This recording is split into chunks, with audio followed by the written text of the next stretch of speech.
My name is Jerry Detellia, quarterback for the Alouettes. When I was 7 years old, Ron Lancaster was starting his first game with the Saskatchewan Roughriders. I admire the man greatly. I think he's a great man, a great quarterback, reads defenses really well. But as much as I admire him, I think we're still going to beat him. Many say this is Ronnie Lancaster's final season, but Ronnie isn't talking. He holds most of the CFL passing records. Recently, he went over 50,000 yards. No matter what his decision, he'll remain one of the all-time favorites.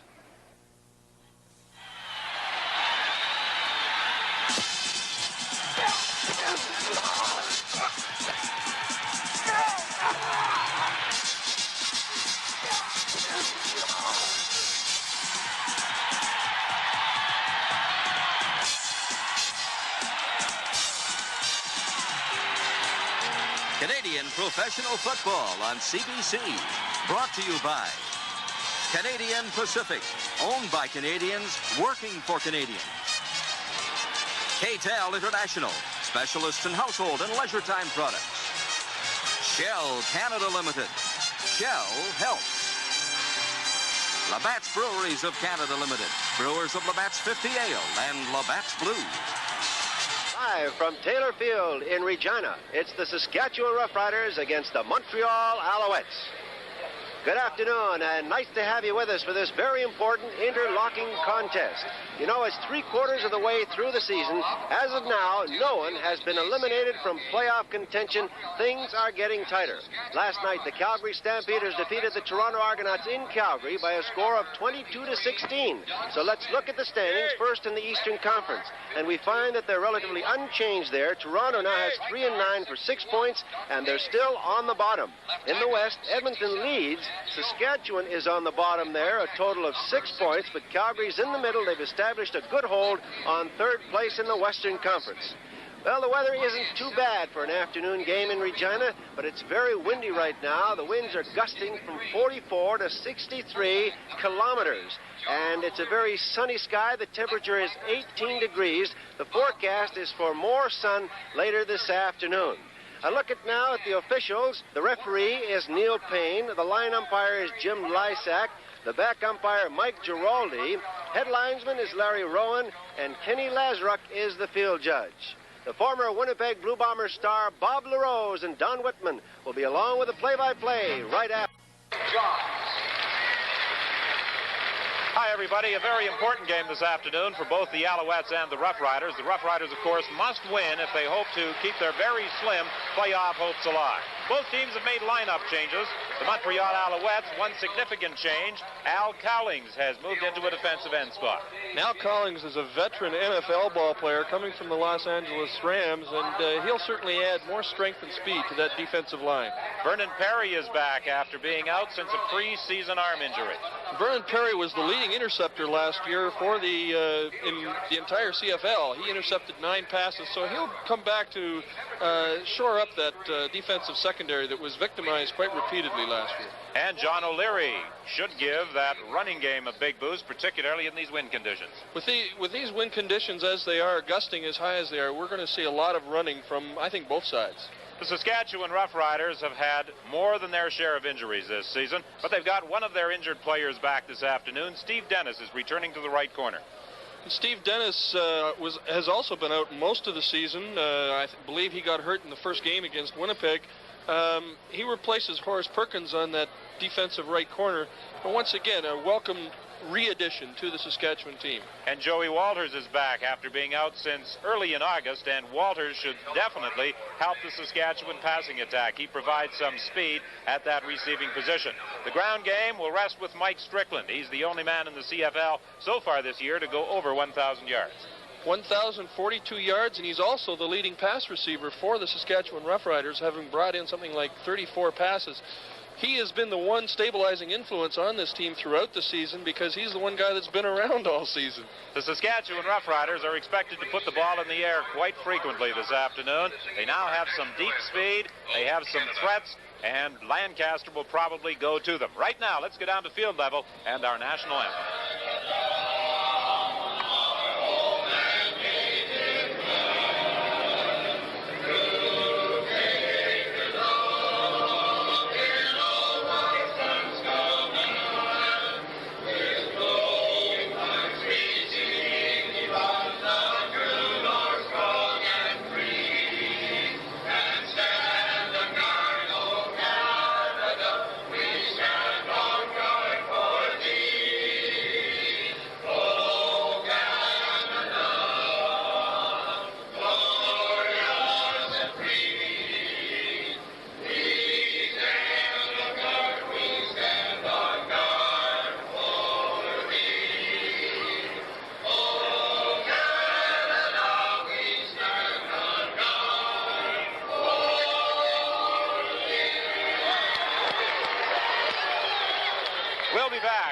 Saskatchewan kickoff in just a moment.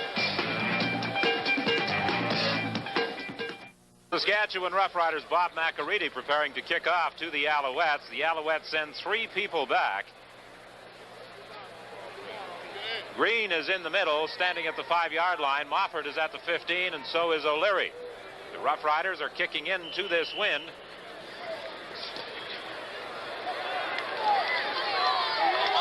Ball is taken by Wally Buono, and Buono is downed almost immediately at the 34-yard line by John Nelson.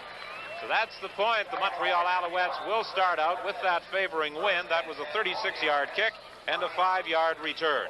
Doug Smith is the center for the Alouettes. Payton and Watron the guards. Cal Winter and Yoakum are the tackles. Dallariva and Larry Smith are the receivers, along with McMahon and Gaddis, Green and O'Leary in the running back positions, and Jerry DiTilio is the starting quarterback. This is only the 3rd game as a starting quarterback for Jerry DiTilio, and Roger Goree comes up on the first play to make the tackle on Green. Tackle made at the 35-yard line. It will be a pickup of about 1, 2nd and 9 for Montreal. Erie Jones, Mike Samples, Ron Cherkis, and Bill Baker comprise the front 4 for Saskatchewan, backed up by Roger Goree, Charles Anthony, and Bill Manchuk. Dennis and Williams are on the corners. Featherstone and Young at the halfback spots, and Ken McEachran is the safety.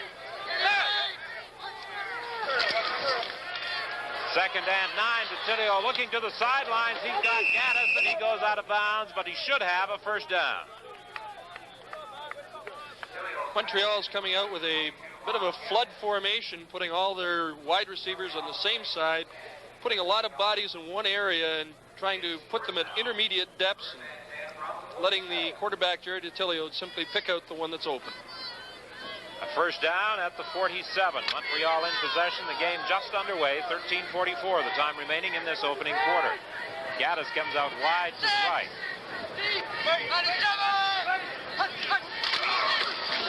A counter with John O'Leary. He bowls his way up to the midfield stripe. Stopped there by Mike Samples. A good gain by O'Leary. A pickup of 8. It will be 2nd and 2 for the Alouettes. O'Leary has had a variety of hurts this season. He missed the last game, the loss to the Edmonton Eskimos a week ago. He's a welcome return to that Montreal offensive unit. O'Leary, of course, came to the Alouettes via the University of Nebraska and the Chicago Bears of the NFL. 2nd and 2 from the midfield stripe. Montreal in possession. Green stopping for that first down. He stopped about a yard short by Bill Manchuk. Good job all the way down that defensive line of the Saskatchewan Roughriders, being able to knock out the pulling guard and being able to come up and meet that charge right at the line of scrimmage. And it's definitely a 3rd down. It'll be interesting to see here whether Coach Joe Scannella is going to go for it this early in the ball game. Well, Scannella sends in the kicking unit. He is not going to gamble early in this ball game, which comes as something of a surprise with only about a yard. Well, perhaps it is a little more than a yard, as they have repositioned the ball just a little closer to the midfield stripe. So they have almost 2 yards still remaining. Don, I think with this strong wind, they're hoping to get Saskatchewan deep in their own end and try and keep them trapped down there.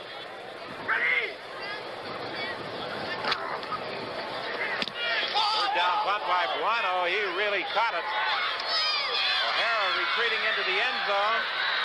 Will he try and get out? He initially indicated that he would try and run it out, saw there was really no hope.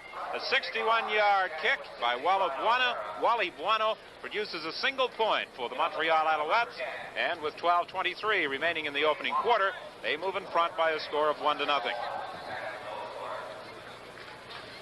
Don, that kick just gives you an indication of what kind of wind is blowing. Wally Buono certainly not averaging anything close to 60 yards, but routine punt just kept on sailing for him. This is poster day at Taylor Field, and fans here in the stands bringing a variety of posters, including that one. We'll return with the Saskatchewan first down play right after this. And obviously a double connotation with Thanksgiving Day being celebrated tomorrow. Ron Lancaster who next weekend will celebrate his 40th birthday, directing the attack for Saskatchewan. Molly McGee out to the 41-yard stripe, stopped there by Junior Ayu with help from Randy Rhino. An advance of 6 yards, it will be 2nd and 4. Joe Scannella, who back in 1953 spent time with the Saskatchewan Roughriders as a player. Nothing fancy about this play. Molly McGee simply gets the ball straight ahead blocking, but excellent job by that offensive line, blowing a big hole.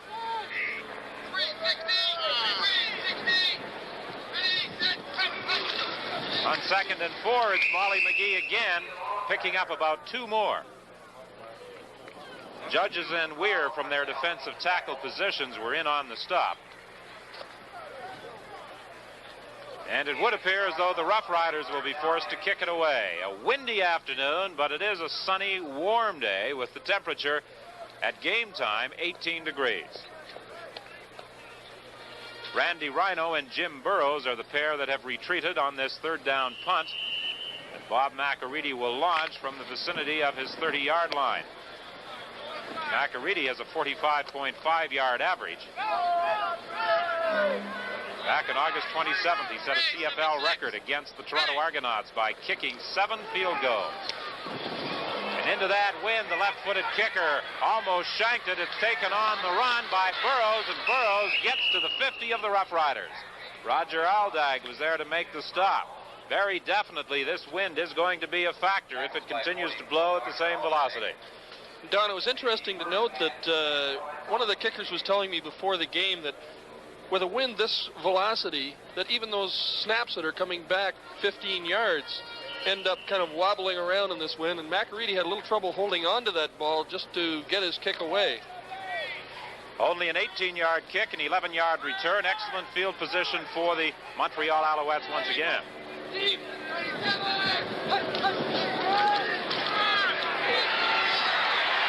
protection afforded to Tilio. He can't find that receiver. He had a lot of time, though, to try and pick one out. And finally, Erie Jones got through to drop Tilio back at the 52. That was excellent pass protection by that Montreal offensive line, though. DeTilio had all kinds of time, and I guess we have to pat the defensive backs on the shoulders, too, on this play, because with all that time, he was still unable to find anybody to throw to. Good pass protection. DeTilio finally steps out of it. And I think indication right there that Coach Scannella has told him to try and stay in that pocket and not start running with that ball too early in this ballgame. 2nd and 12. DeTilio will try and put it in the air, going to the sidelines, and he's got Peter Dalariva for a 1st down and more to the 30 of the Saskatchewan Roughriders. Dalariva, a most valuable receiver over the years for Montreal. He had a big game last week in a losing effort against Edmonton. And there was some mix-up in the defensive coverage in this play because Dalariva was left wide open in the flat. The defensive halfback in his coverage had fallen off rather deeply and weren't able to stop Dalariva before he picked up 22 yards. So Montreal will have a 1st down situation at the 30 of Saskatchewan. McMahon goes wide to the left. DeTilio rolls left, throws, completes to Bob Gaddis, fumbles the ball, but he fumbled just as he went out of bounds, and it appears as though Gaddis is shaken up on the play. Gaddis was injured last week against the Edmonton Eskimos.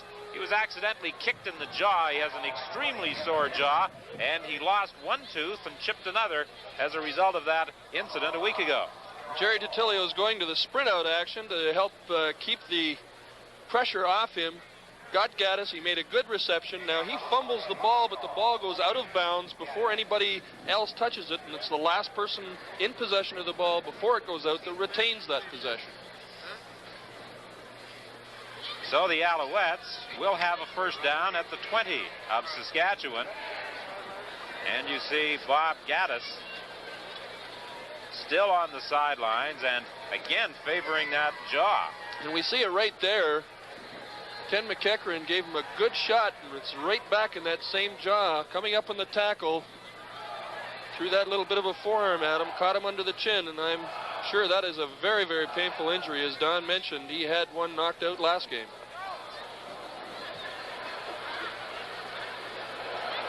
still appears to be in a great deal of pain and discomfort as he sits on the sideline. Now we'll move to the Montreal bench. Ian Mulford has come into the ball game to take his spot. That's the way the Roughriders line up defensively, with Jones, Samples, Churkus, and Baker across the front. Goree, Anthony, Manchuk backing them up. Williams and Dennis on the corners. Featherstone, Young, and McEachran completing the secondary.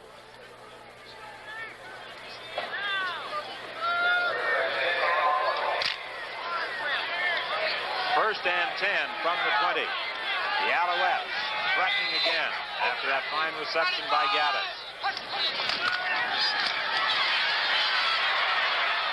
Green got to the 15-yard line. He initially attempted to go inside and then was forced wide and picked up 5 yards. Roger Goree was the man who made the tackle. This is the second game for Green. He made his debut in the CFL against the Edmonton Eskimos. They're once again spreading their formation out to the one side and running just an off-tackle play.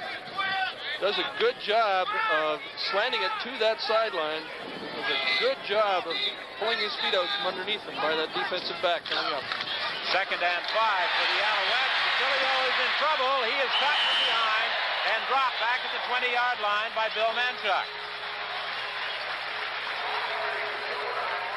And it was Bill Manchuk who was blitzing from his right linebacking spot, running him down from the backside. Detilio gets forced out of the pocket. Manchuk, coming from the other side of the field, just gets those feet and pulls them out from underneath him. Well, I'm sure that Joe Scannella realizes with that wind advantage, he must put points on the board. And right now, they will be attempting the field goal. Don Sweet will be kicking as Walt Pozadowski took over from Jim Eddy after the Roughriders went through the first 6 games of the season without a victory.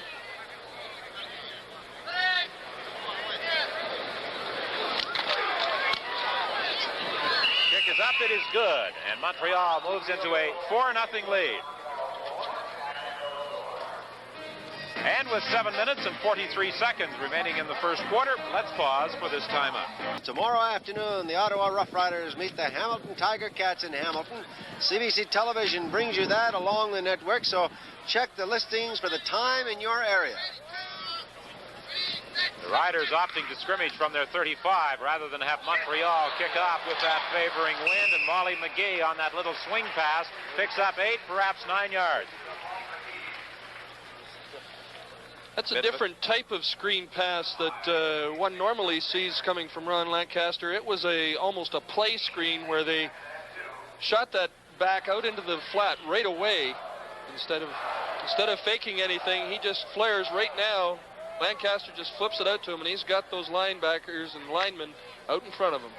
And one of those linemen was a little too close, as it appeared McGee tripped in attempting to make his cut. 335, 335, 135, 135. Second down, Mike Strickland, the leading rusher, gets his first carry of the day for the first down. And Bob Gaddis at that Montreal bench, and still indicating that that jaw is extremely sore, very tender. In talking with him prior to the game, he said that it was still rather sore from the injury last week. That blow he took when catching that pass certainly didn't help the situation. Lancaster attempting to swing it out. Junior Ayu charging through from his defensive end position, knocked it down. one of the big changes this game is the location of the backs or the tight ends on the Saskatchewan Roughrider team. And it was Junior Ayu knocking that ball down, but getting back to the lineup change, the removal of Brewer as a tight end and the insertion of Mazurek in there, they're often coming with a more spread out formation. May have some effect on their running game.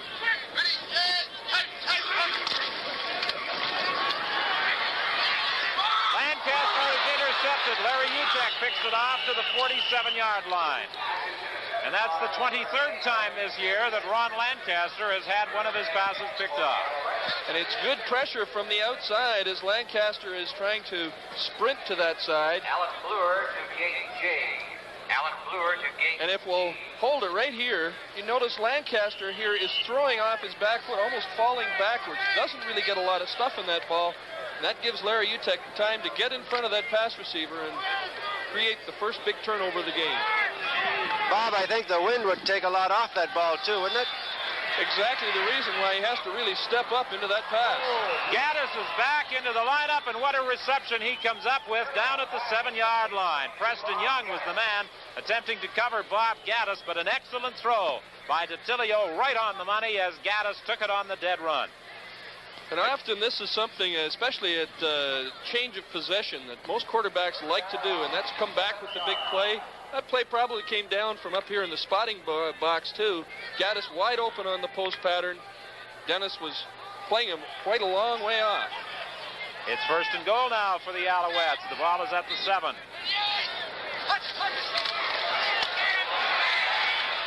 End zone throw, touchdown. Wide open is Green. Bob, was there a foul up in that secondary somewhere? Because Green was wide open. We take a look at Green here lined up in the backfield, and he's going to make it look like a running play as DiTilio fakes the handoff, and he just slips out of that backfield and into the flat. There was nobody around him. The linebacker did not go with him. Makes it look awful easy. So David Green scores his first CFL touchdown on that 7-yard throw from quarterback Jerry DiTilio, and the Montreal Alouettes have now moved into a 10-0 lead. Don Sweet will attempt the point after.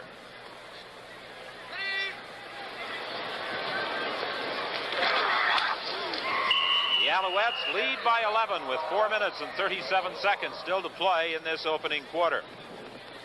A heavy schedule of activity this Thanksgiving Day weekend in the CFL. Last night, of course, the Calgary Stampeders defeated the Toronto Argonauts 22-16. This game this afternoon featuring Montreal and Saskatchewan. And then tomorrow, on Thanksgiving Day, Ottawa is in Hamilton. That game will be seen on the full CBC television network. Don Chevrier, Russ Jackson, and Tom McKee will be in Hamilton for that one. And tomorrow at Commonwealth Stadium in Edmonton, the BC Lions go against the Edmonton Eskimos, and that's a very critical game for the British Columbia Lions. Jerry DiTilio, who was telling us prior to the start of the ball game that he was extremely nervous, certainly looked quite sharp and quite confident through the first 10 minutes of this football game. That scoring play, by the way, is one that is often used by offenses down close to the goal line. Most teams have to be in man-to-man coverage, which means that all the defensive backs are linked up with the various receivers, and it's usually the backs coming out of the backfield that are going to be open. Well, that wind is posing a problem for Don Sweet. Normally, he just places the ball on the kicking tee, but because of the wind, he has asked Randy Rhino to hold the football for him. Kick sails into the end zone. O'Hara broke a couple of tackles and stumbles out to the 37-yard line. Craig Labott was the man who finally brought him down. A 68-yard kickoff and a 39-yard run back for Brian O'Hara. And if we'll run this forward just a little bit after the reception in the end zone, O'Hara will hold it right there. Take a look at the wedge that's forming to lead him up that middle. They get all those big, strong linemen out in front of him, and he just follows them and does a good job of keeping his balance and bringing that ball all the way out to the 37. Well, Bob Gaddis is still favoring that jaw, still complaining of the hurt. However, he went back into the ball game and made a very key reception in that touchdown drive. Oh, good play by Junior Ayu, who caught Mike Strickland in the backfield. Junior Ayu lined up on his defensive end position. All the line blocked down here, and nobody touches Junior Ayu. He just slices into that backfield and gets Strickland before he barely gets a hold of the football. Slight loss on the play. It will be second and a little more than 10 for the Roughriders. 370. Molly McGee trying to get out of some of that traffic that formed around him, and there almost appeared to be a bit of a mix-up in the exchange between Lancaster and Molly McGee.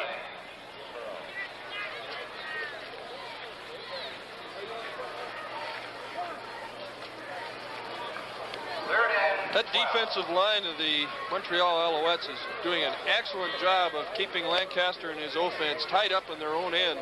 Field position, especially with a wind like this, is so very important. Well, the last time McAreedy kicked into this wind, he only hit the ball 18 yards.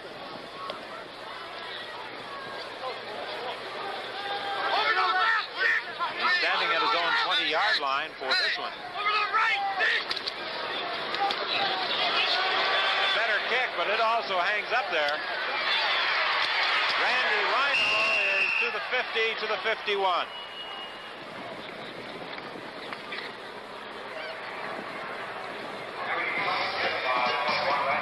It'll be a first down for the Montreal Alouettes when we return right after this timeout. This last punt, Craig Labette got a little bit of a hand in the back that helped Randy Rhino on down the field. That might have been called, but was overlooked by the official. So at the 51, it's a first down for Montreal as we resume play here in the first quarter. A penalty flag goes down.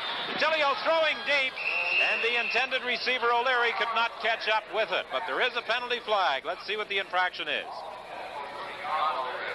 I believe the Saskatchewan Roughriders were offside.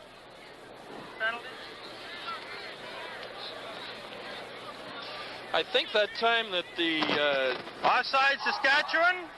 that the left linebacker at the bottom of the line on our side lined up offside. He was actually within that 1-yard restraining line of the line of scrimmage. They've got to give that complete yard even when they line up. So it will be repeat of the first down with now 5 yards to go. 41, man!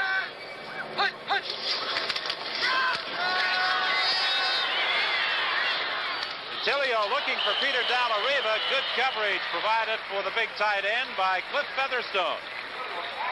And that was super coverage. Got there just as the ball was arriving.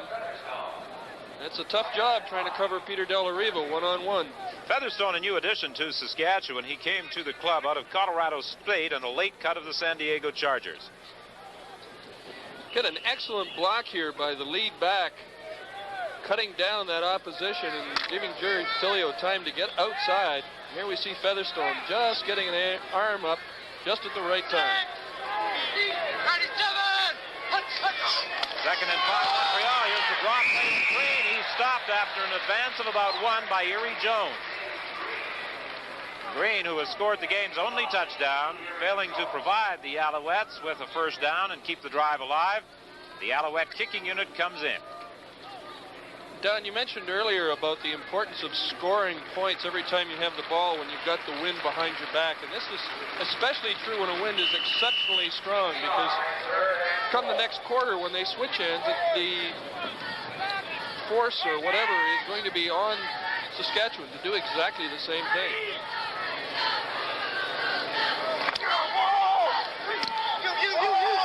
Guano gets it up into that jet stream. It sails into the end zone, bounces away from Butler and through the end zone for a single point.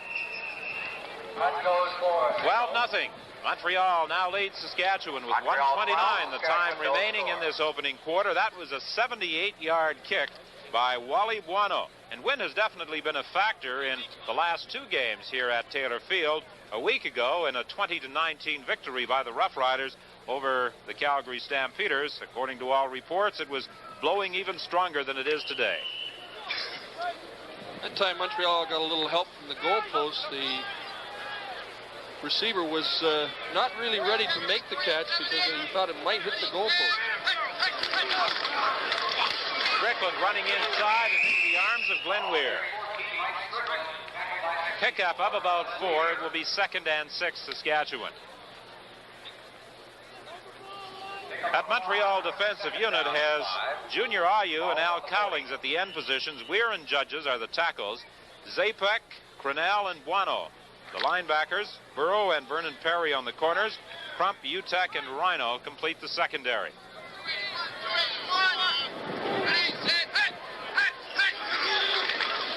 On the second down play, Strickland finds the running room and gets out to the 50 for a first down, Saskatchewan. Chuck Zapek came over to make the tackle.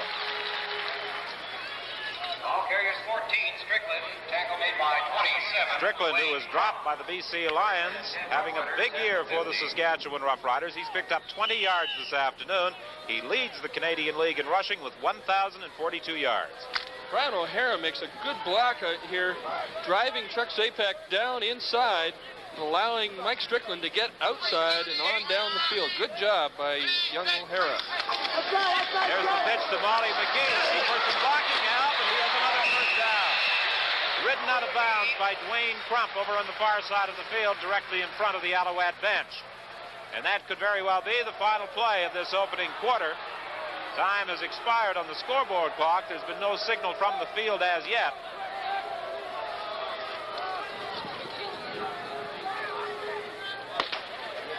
There is the signal, the gun, and that is the end of the first quarter. The Montreal Alouettes leading the Saskatchewan Roughriders by a score of 12-0.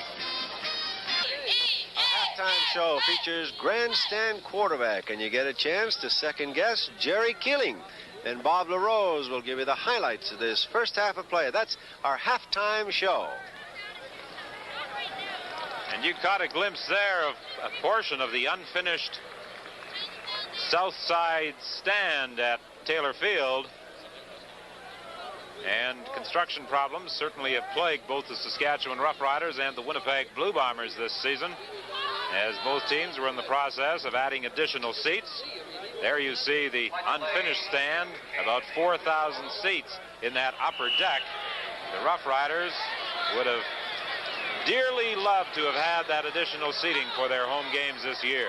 And Don, the sun is going behind that stadium, and it's beginning to cool off here at Taylor Field. With that wind blowing, it is indeed a little cool, and the Saskatchewan Roughriders are attempting right now to cool off the Montreal Alouettes, who have been hot. And their means of doing that is trying to put some points on the board, with Steve Mazurik grabbing that throw from Ron Lancaster down to the 34. And this has been the strength of the Saskatchewan attack all season, using their inside receivers over the middle. Steve Mazurik, usually a wide receiver, is running out of that tight end position, finds that opening right in the middle, is able to get it for the first down. Back to the live action. Mike Strickland started wide and cut back inside to the 25 for a gain of almost 9. Strickland, coming out of the backfield here, makes a good cut back against the grain.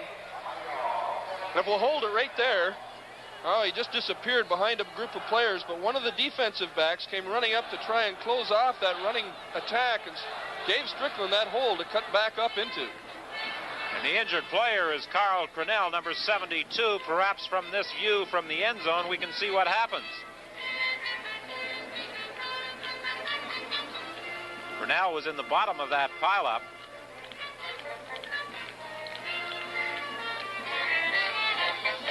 Al played 5 games for Winnipeg back in 1971. He joined the Als in 72, and he has done an outstanding job at that middle linebacking position over the years. Generally regarded as quite a punishing hitter. Don Cronell in that play seemed to catch a foot or something in the helmet as he went for the tackle, hit the ground rather hard, and I think he might have caught Mike Strickland's foot just as he was diving in to make the attempted tackle. Well, the man who is directing our isolated cameras this afternoon is Brent Haywood, and he is in that particular role in the absence of Dr. Ken Nielsen. And Doc, if you're looking in this afternoon from your hospital bed in the Health Sciences Center, all our crew wish you a very speedy recovery. And we hope it is only a matter of days before you're up and around and jogging down the halls of the hospital. Mo Simovich says that's probably what caused your problems. But in all seriousness, Kenny underwent surgery on Friday, and we certainly wish you a speedy recovery and hope you're back and around real soon. Here we see this play again. Cronell in the middle of the screen dives down to try and knock the feet out from underneath him and gets that knee and foot right in the head and knocked him a little silly for a time. So now Jerry Friesen, who is a university star in Saskatchewan at the University of Saskatchewan in Saskatoon, moves into the middle linebacking position. Strickland across the 20. He has the first down. There is also a penalty flag on the play. Dwayne Crump, the defensive back that was caught upfield in the last play, is again turned Montreal offside, declined. First down. Turned that play inside, but unfortunately for Montreal, there was nobody there to help him. We see him right there turning Strickland inside and forcing him upfield. But Strickland was able to drive for that big first down, and now they're inside the 20-yard line and threatening. Guano has shifted to the middle, and Friesen has gone to the outside linebacking position in the absence of Grinnell. Lancaster has McGee, and he's caught almost immediately by Jerry Friesen. A good play by the rookie linebacker.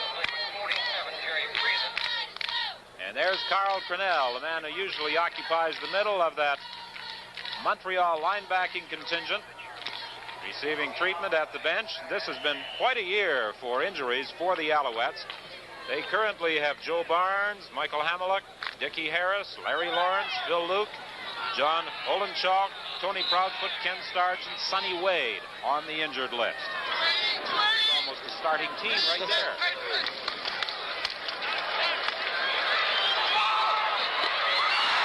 Great catch by Freeman Johns down at the 2-yard line, and that will be a Saskatchewan first down.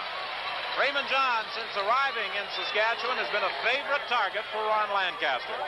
Certainly has. In the 2 games he's played, he's caught 19 passes, and if you give Ron Lancaster the kind of time that we saw in that play to throw the ball, he's going to hurt you. And Freeman Johns has been the man that's been doing it at the other end. Here we see him on isolation. Does a great move to get away from the cornerback. Burrows catches the ball on the 2-yard line. First and goal, Saskatchewan. Strickland tried to dive through. He was upended and cartwheeled and stopped short by, I believe it was Randy Rhino coming up from his safety spot. It will be second and goal from the 1.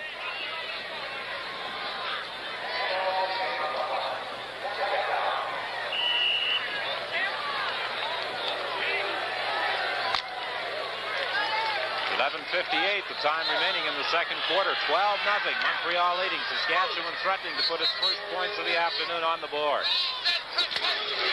Strickland tries it again. He's in the end zone for the touchdown.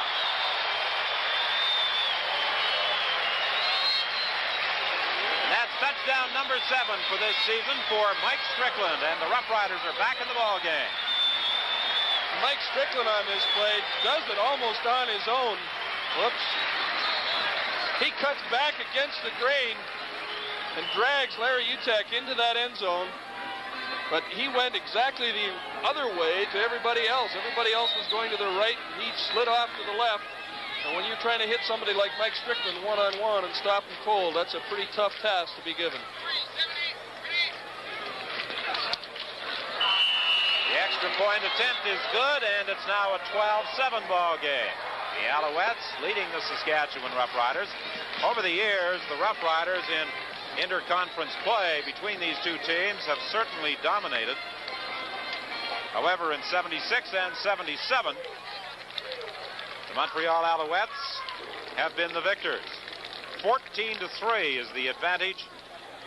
The Roughriders from Regina hold over the Alouettes in interlocking play. As a matter of fact, in the first 10 meetings, Saskatchewan won. Don, you were talking earlier about the injuries. We'll have to come back to that after this message in a few minutes. Goes to Mofford in the end zone. And to the 15-yard line and no further. A 68-yard boot and an 18-yard return. Well, let's see what the Alouettes can do going against that wind. They were able to score 1 touchdown. Happy birthday to you. Happy birthday, dear Donnie. Happy birthday to you. Affiganis, are you the wiseacre down in the sidelines? That folks is alluding to Don Whitman's birthday coming up. I believe it's tomorrow, is it not, Don? It's tomorrow, yes. The girls Everybody was giving thanks. I thought you'd enjoy that on their 66th birthday tomorrow, Don. Thanks, Ernie. Okay. Was that also the present down on the sidelines, Ernie?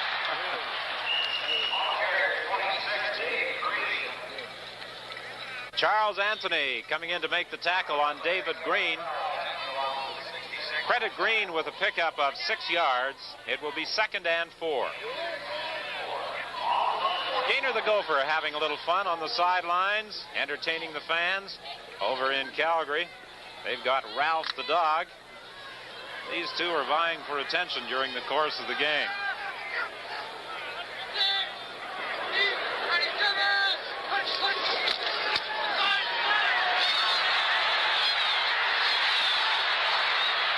Detilio runs it out for a first down, forced out by Roger Goree. Initially, it appeared as though he was going to throw. Then he saw that sideline open up, and he ran it out of bounds. And downfield, Bob Gaddis, the injured ball player.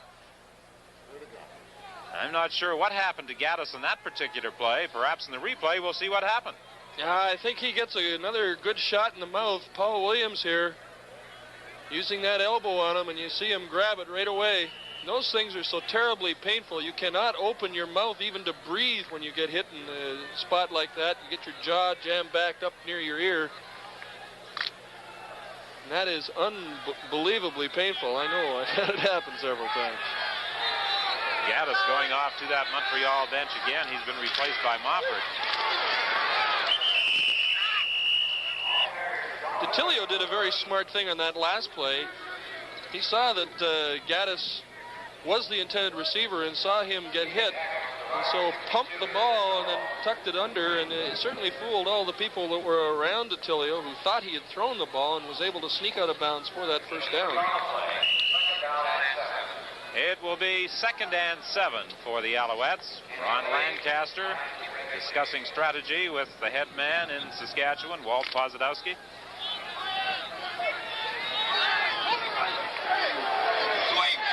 Offord comes wide to the left on this 2nd down play. Pitch to Green.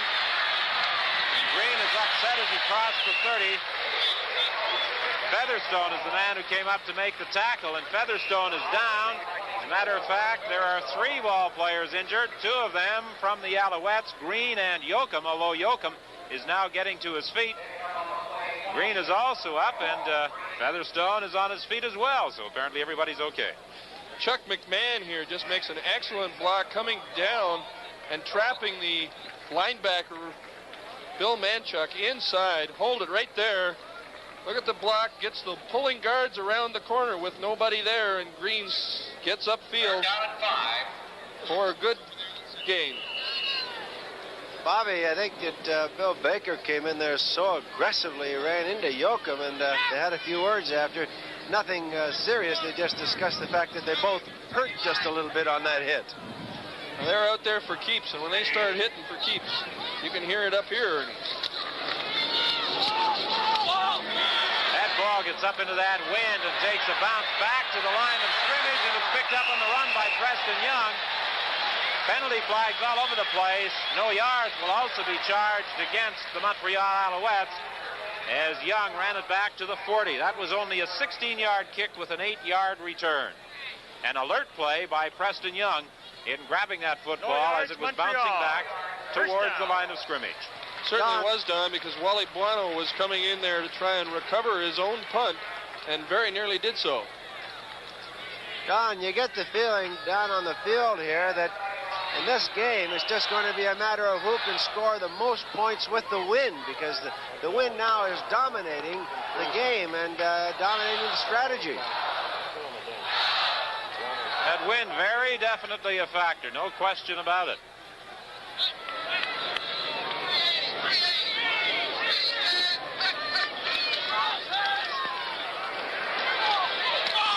Lancaster finding Molly McGee at the 22-yard line. He's just short of the first down. Once again, Lancaster is getting all kinds of time to throw that football. He's going to the sprint out action, lots of time, and this time he zips that ball in. Molly McGee goes high in the air, is hit right away. Good tackle. But we give Lancaster that much time to throw the ball, he's not going to go wrong too often. He's 5 for 7 so far today. He had one intercepted by Larry Utek, and that eventually led to a Montreal touchdown. Strickland running to the 15 for another Saskatchewan first down. Jerry Friesen came over to make the tackle. Really amazing the way both sides have been able to operate with the wind, but have really had their problems going against it. 7:47, the time remaining in this second quarter. We have a timeout. We'll be back right after this. Sunday, November 5. First down, Saskatchewan at the 15-yard line. Lancaster into the end zone. Walters is a touchdown.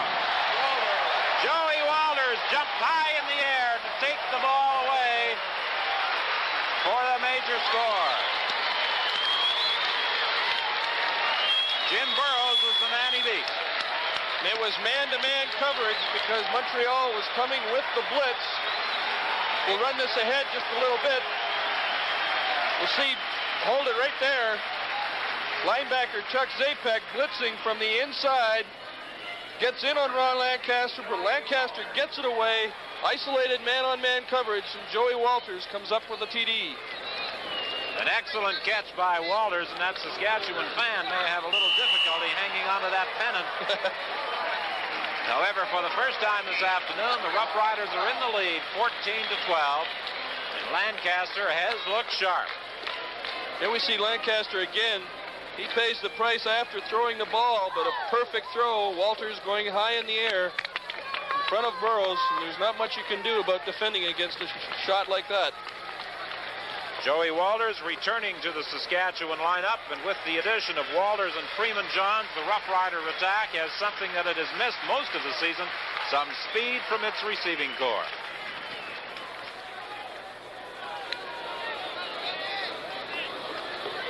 Walters, who originally started his CFL career with the Winnipeg Blue Bombers, was released, came to Saskatchewan, and has played a variety of positions for the Rough Riders, including several defensive spots.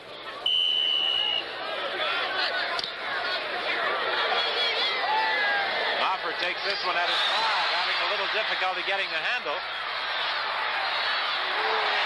And he's dropped at the 18 by John Nelson. Nelson, a rookie, out of the University of Manitoba, and I believe, Bob, you coached him last year. That I did, Don. An excellent young football player. Is primarily a fullback type, although he's also listed on the depth chart as a linebacker. He's showing a lot of hustle and a lot of desire out there, trying to make his spot known on that team. For baseball fans, it's the Dodgers and the Yankees in the World Series, and you'll see it all on CBC television. It starts Tuesday, October the 10th, so check the listings for the time in your area. Who are you picking, Ernie? The Yankees. I think we could probably have a small wager in that. I'm a Dodger fan. Green running the ball out to the 21-yard line. Charles Anthony made the tackle. I don't think he's too worried about either the Dodgers or the Yankees right now, Don. His only concern is the Saskatchewan Roughriders, who lead by 2, 14-12, after falling behind 12-0 in the first quarter.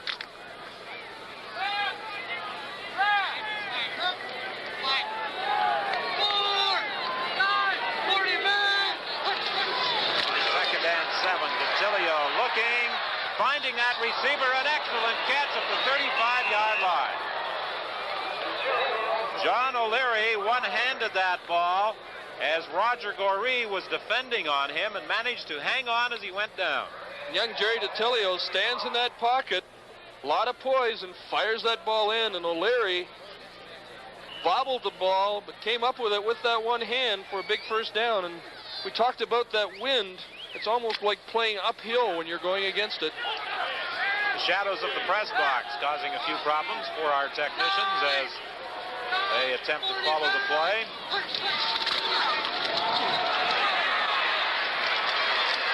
Green is out to the 42-yard line, and he did a lot of running to get that 5-yard gain. Cliff Featherstone was the man who came over to make the stop. He also showed a pretty good straight arm there, standing Ken McEachran straight up and just running away from him. Still only goes for 6 yards. Junior Ayu, who has had a series of problems during the course of this year with injuries. He missed about 5 games at the start of the year, as a matter of fact. Green on second down, trying to find that forward marker. He is stopped short. He may only be a yard away, however. And let's see if the Alouettes decide to gamble. Green appears to be a very determined runner out there. Paul Williams came up from his cornerback position and tried to close off that quick pitch to the short side of the field, but he just ran right by him and right through his arms. Well, the Alouettes opt to send in the kicking unit. I'm not really sure I agree with that call going against the wind. They're not going to move the ball too far downfield the way things have been going if the progression holds true here. Guess that's why we're up here, Don, and they're down there in the field. Quite true.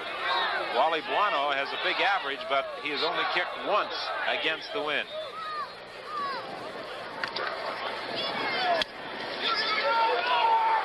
Much better kick this time. It hangs up there for O'Hara. He bobbled it momentarily. A penalty flag goes down, and so does O'Hara at the 42. O'Hara.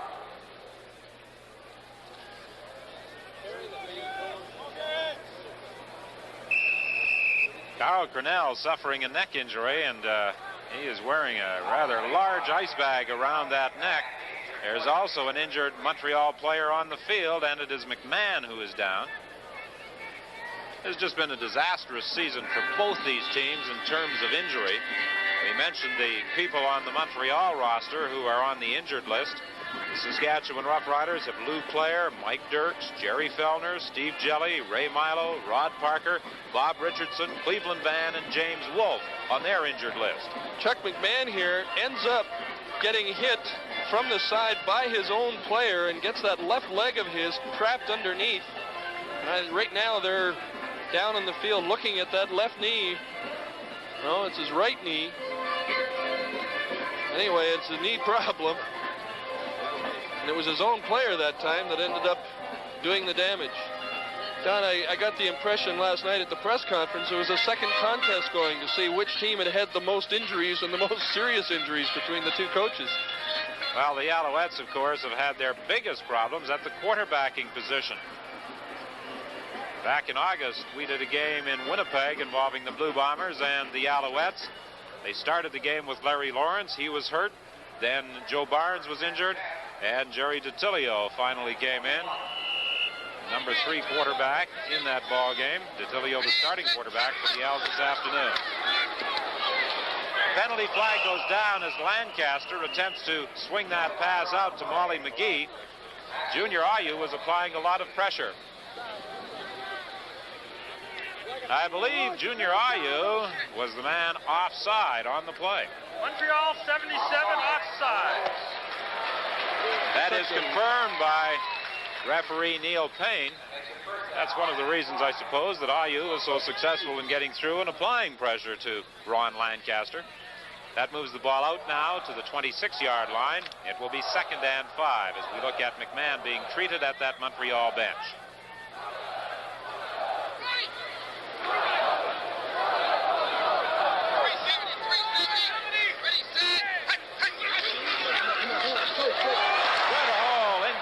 For Strickland for a first down. Wayne Crump came up from his defensive half position to make the tackle.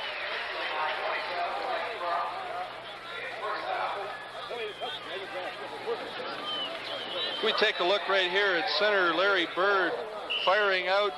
They're just using a little trapping play, trapping motion. Really opened up that center as the defensive tackle drove down. Strickland, a big opening. Up the middle, good job of coming back to the ball by Mazurek. Mazurek had started out as though he was going deep, and he came back for that football and provides the Riders with another first down. One of the reasons that Bob Brewer was released, Coach Pozadowski said that he didn't really want to release him, but the insertion of Mazurek in there. We'll come back a little bit more of that after this message.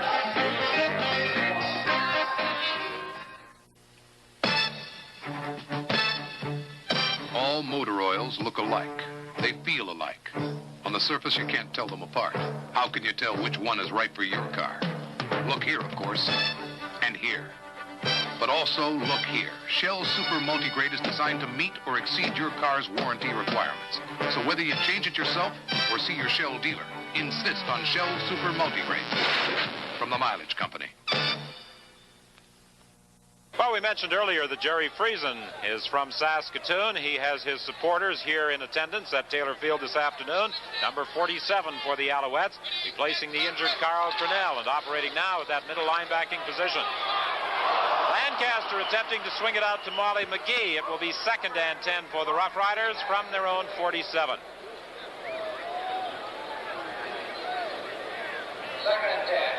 2:54 the time left to play in this first half. Saskatchewan in front 14-12. The Roughriders must win today if they hope to keep alive their very slim playoff hopes in the Western Conference.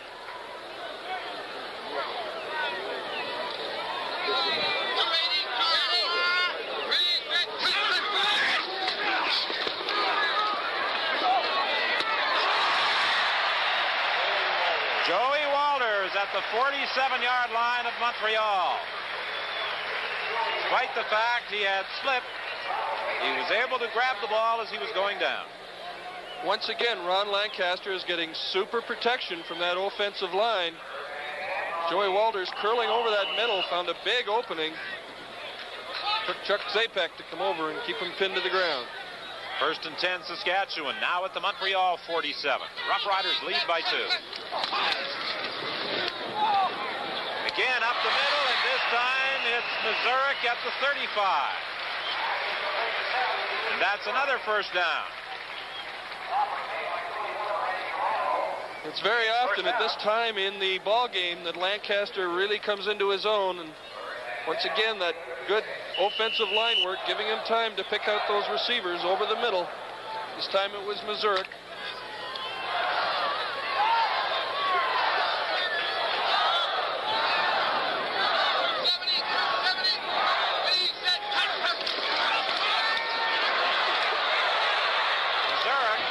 Going wide, had to hurdle one of his own players, Steve Mazurek. Mazurek attempting to throw a block had gone down, and in the replay you'll see that Strickland had to jump over the prostrate form of his tight end. Good call by Lancaster, hoping to trap that big rush coming at him. There we saw Strickland having to leap over Mazurek, and then a crowd of those Montreal Alouettes dragged him to the ground. 2:01 the time left in this first half. Lancaster will try and put it in the air. Missouri again for another first down, and that's a pattern that they've been using very successfully in this drive. Very successfully, and I think perhaps part of the reason is that Carl Cornell is no longer there, and Wally Buono just doesn't have quite the same range. Lancaster is, I keep saying it, getting all kinds of time to throw the football, and without the underneath coverage from your linebackers, it's tough as a defensive back to close off those little inside curl and hook patterns. 1:45, the time left in this second quarter. First down Saskatchewan from the 19. Again, Lancaster finds the money, and it's Joey Walters.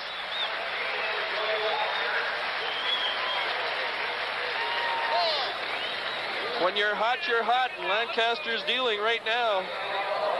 This time it's outside to Walters, and again, it's just a little curl pattern to the inside, trying to use the speed to drive off that defensive back and then stop and come back towards the quarterback, which all of the Saskatchewan receivers are doing exceptionally well today. On 2nd and 2, Strickland should be very close to that first down. Wally Buono made the stop. The Riders fell behind 12-0 in the opening quarter. They have put 14 points on the board in this second quarter and are threatening to score more.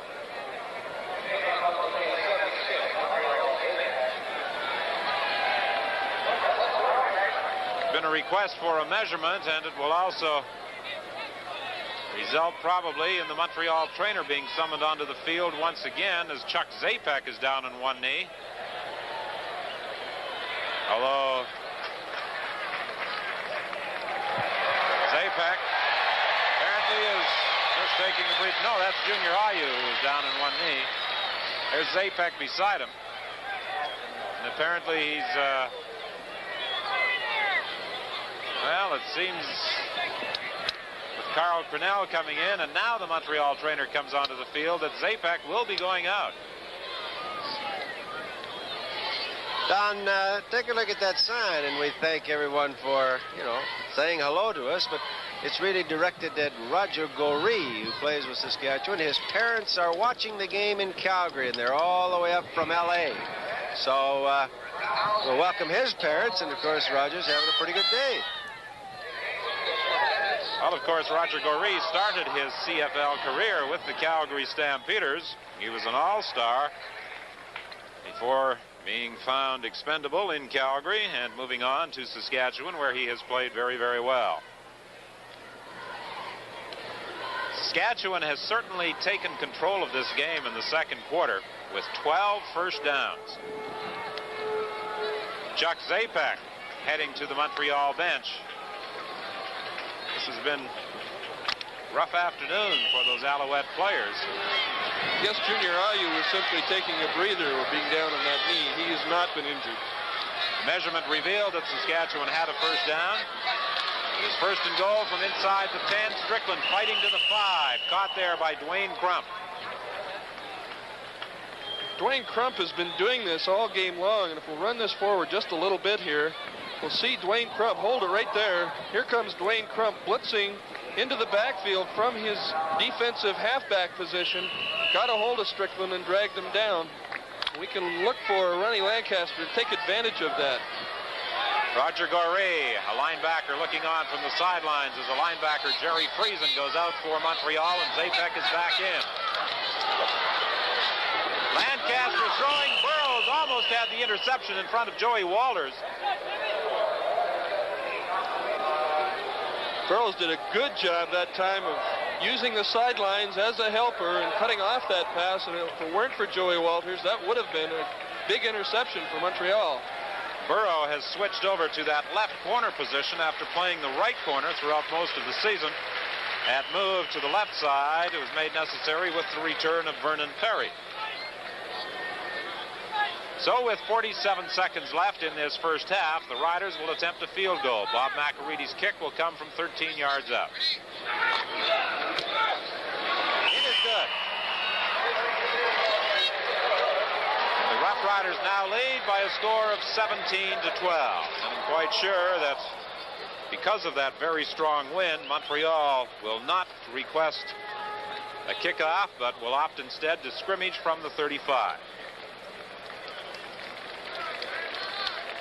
By the way, for all you auto racing fans, a big win in the Canadian Grand Prix this afternoon by Canadian Gilles Villeneuve.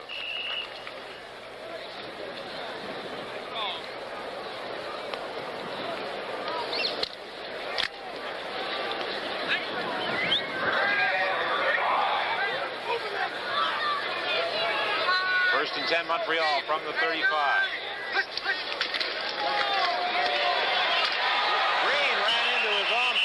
And then is driven back by Bill Baker. Boy, that's dangerous, trying to take on Bill Baker open field one-on-one the way Green had to that time.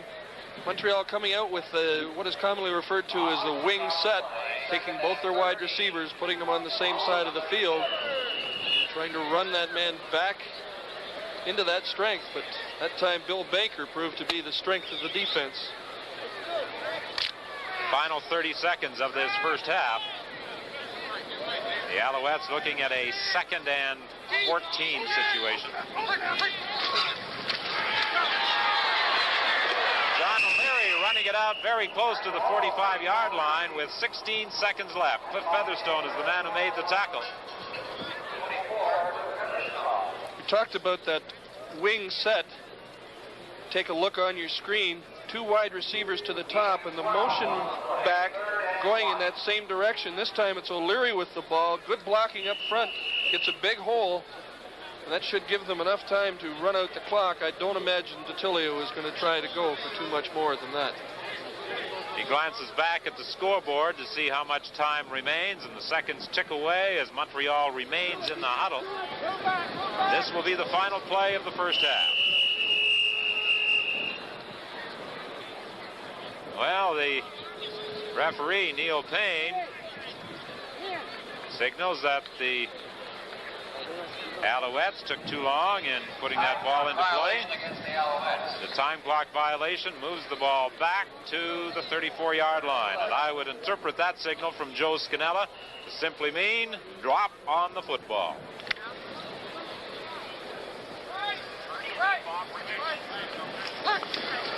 That's exactly what he does as he follows orders from the bench. That is the end of the first half. The Montreal Alouettes heading to the dressing room, trailing by 5 points after leading at the end of one quarter, 12-0. It is now 17-12 after 30 minutes of play. The Saskatchewan Roughriders leading the Montreal Alouettes. We talked during the course of the game about the number of injuries incurred this season by both Taylor Field. Bands from various centers throughout Saskatchewan entertaining the better than 20,000 spectators here for this Montreal-Saskatchewan game. And to the delight of the fans, the Saskatchewan Roughriders are out in front by that 17-12 margin. The first quarter was all Montreal, the second quarter all Saskatchewan. And Bob, in that first quarter, the Roughriders got into difficulty early when Ron Lancaster threw an interception into the arms of Larry Utek. Yes, Lancaster gets fairly good pressure here from junior IU from his defensive right end position. Number 77 has to get out of that pocket and throws a little off balance, and Larry Utek breaks in front of the intended receiver, sets Montreal up with the first big turnover of the game, and Jerry DiTilio did something with it right away. DiTilio, on the very first play after the interception, went to Bob Gaddis, who has been injured a couple of times during this ball game, a recurrence of the jaw problems he originally incurred last weekend against the Edmonton Eskimos. But he makes a fine reception down on the 7-yard line. Yes, he came off the bench. That was the first play after he had been injured. Came off the bench, made the big play, and then the very next play, DiTilio finds his young running back, Green, who slipped out of the backfield, and the linebacker was blitzing instead of picking him up as he came out of that backfield, and he was lonesome for Montreal's first touchdown and only touchdown of the first quarter. 12-0 Montreal in the first quarter with that favoring wind. The Roughriders, with the wind at their backs in the second quarter, came alive and picked up 17 points. And Lancaster held a very hot hand in that second quarter. He certainly did. He came out and took that wind advantage, marched the ball down, got all kinds of time. Excellent job by his offensive lineman, giving him time to throw all quarter long. He finds Freeman Johns on the 2-yard line. Excellent catch, excellent throw, and that turned the tide as far as Saskatchewan was concerned. And then it was Mike Strickland into the end zone on the second attempt of the Roughriders from that 2-yard line for the major score. And Strickland, with his 7th touchdown of the season, the leading rusher in the Western Conference, with 1,042 yards coming into this ball game. Joey Walters, activated for this ball game, also made a great end zone reception for the second Saskatchewan touchdown. Lancaster was under a blitz by Chuck Zapek, was able to get the ball away, and when you're isolated one-on-one in the end zone, it's tough to defend against a guy of Joey Walters' speed and stature by yourself. And Joey Walters came up with a big touchdown, and as a result, they've got the lead at halftime. Be interesting to see, Bob, what the teams decide to do as far as that win situation is concerned in the third and the fourth quarter. Who's got the option going into that second half? Saskatchewan, as the home team, will have the option coming out, and I would not be surprised if they kicked off into the wind so that they could have possession of the wind in that most important fourth quarter, which means that they would give Montreal the ball and the wind at the beginning of the third quarter. And during that halftime break, both teams, I'm sure, have been on the telephone to the weather office to find out whether conditions will change, whether they will remain the same, or just what will happen in this second half. We'll be back with that second half right after we pause for this timeout. The marching bands on the playing field at Taylor Field, playing the Rough Rider theme song, and the fans standing and applauding as they are savoring this Rider lead by 5 over the Montreal Alouettes at the halftime break.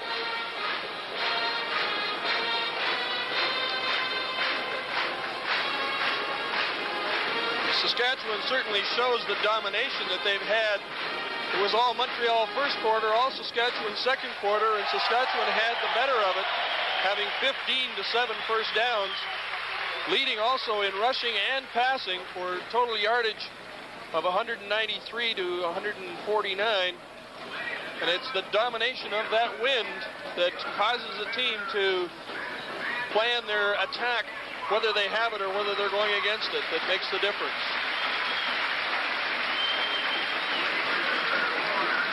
In the first quarter, Montreal started with a single point when O'Hara conceded a punt by Wally Bueno, then a 27-yard field goal by Don Sweet, the touchdown by DeTilio, converted by Sweet, and then a punt by Bueno from 78 yards out for a 12-0 Montreal lead at the end of the first quarter.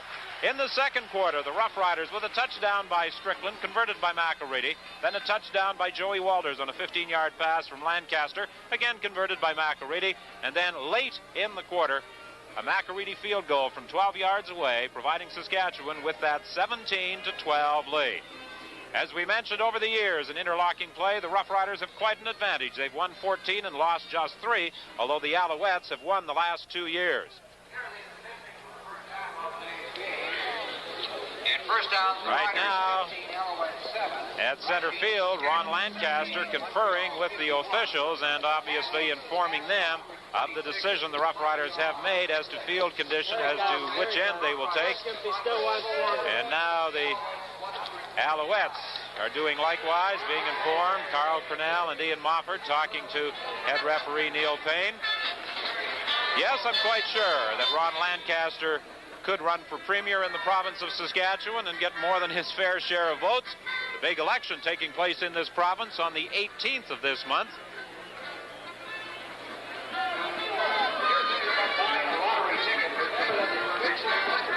Walt Pozadowski hired on an interim basis back in August following the release of Jim Eddy, who started his second season as head coach of Saskatchewan, but the Roughriders fell into those problems with injuries very early in the year, and they also fell victim to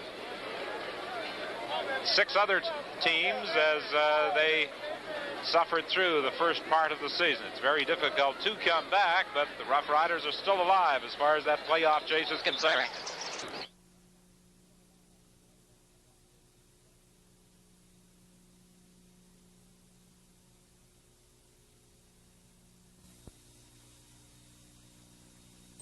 The Roughriders have made as to field condition, as to which end they will take. And now the Alouettes are doing likewise, being informed. Carl Cornell and Ian Mofford talking to head referee Neil Payne. Yes, I'm quite sure that Ron Lancaster could run for premier in the province of Saskatchewan and get more than his fair share of votes. The big election taking place in this province on the 18th of this month.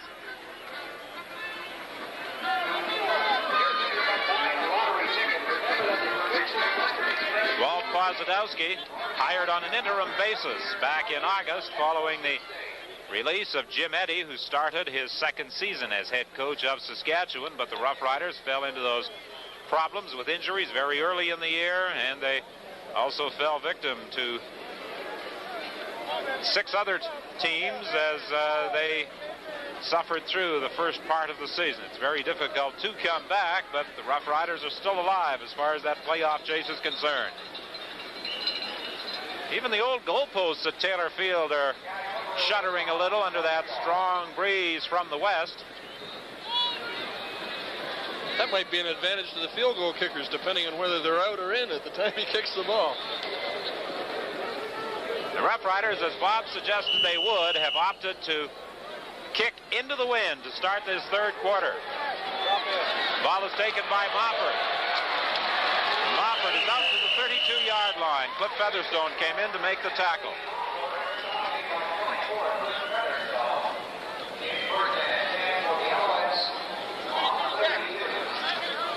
Joe Scannella, team with a 6-6 record in his rookie year as head coach of the Alouettes, replacing Marv Levy. Coming downfield is Cherkis going head-to-head and trying to get into that tackle, which he does.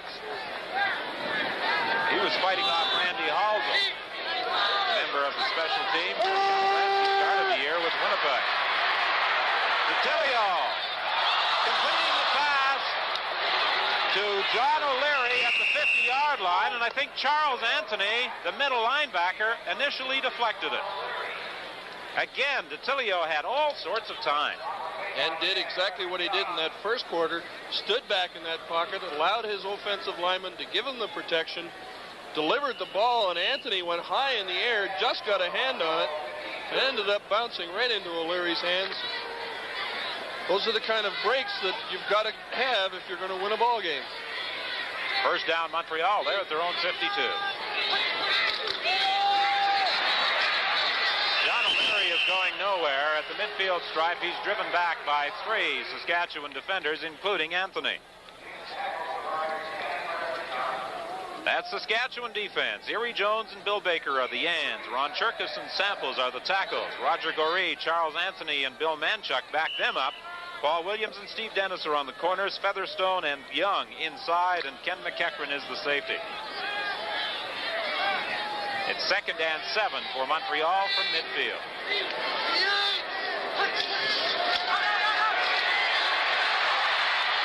DeTilio now will run it. He's got a lot of open field ahead of him. All the way down to the 27-yard line. Ron Cherkis finally caught up with him.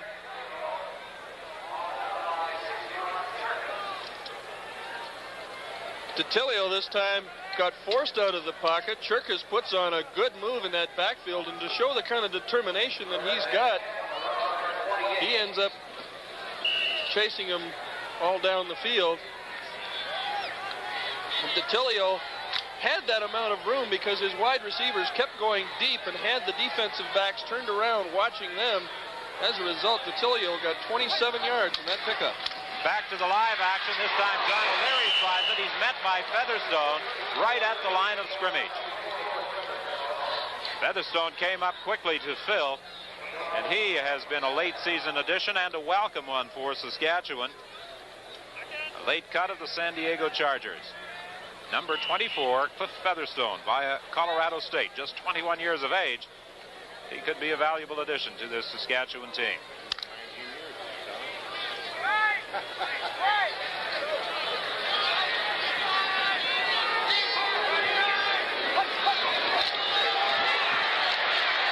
Little swing pass to Green. Roger Goree came over to make the stop. Take a look at Dan Yoakum at the top of the screen here. As this play unfolds, Bill Baker is working against him, and he almost literally tackles him on the play to allow that amount of time for DeTilio to get the ball away. DeTilio, if we look at it from the ground, just swings that pass just over top of the onrushing lineman. Green only manages 2 yards, however. Don Sweet will attempt another field goal, this time from 33 yards away. It's good. That cuts into the Saskatchewan advantage. It's now 17-15. The Riders in front, and we'll be back with the Saskatchewan first down play right after this. Featherstone taking a well-deserved rest at that Saskatchewan bench as the offensive unit scrimmages 1st and 10 from the 35. Draw play with Strickland for a gain of 1, no more, as he was in the grasp of Gord Judges.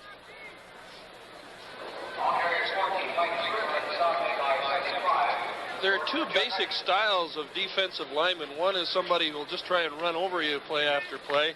The other is one who hits and then tries to read. Gord Judges certainly did a good job that time of taking on the offensive lineman and then slipping away from him and grabbing Strickland and pulling him down. 2nd and 9. Mazurek up the middle again for another first down. And that play has been most effective for the Saskatchewan Roughriders. I talked last play about the difference in linemen. If we take a look at Glenn Weir on this play, he's the Charger type. He just goes flying into that backfield, does a good job, gives his man a slap and an arm over, got into that backfield, but Lancaster, with his deep drop, had the time to find Mazurek over the middle.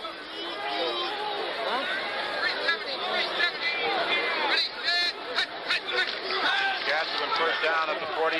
Swinging it out to Molly McGee. He's trapped by judges and dropped back at the 45. That time it was Chuck Zapek who did a good job of holding up the interference, kind of playing cat and mouse with Strickland behind the blocker, and was able to hold him up until judges came over to polish him off. 9:48 is the time left in this third quarter. Saskatchewan leading 17-15. Zapek shaken up in that first half. So was Carl Cronell. Both of them are back in linebacking positions for the Alouettes.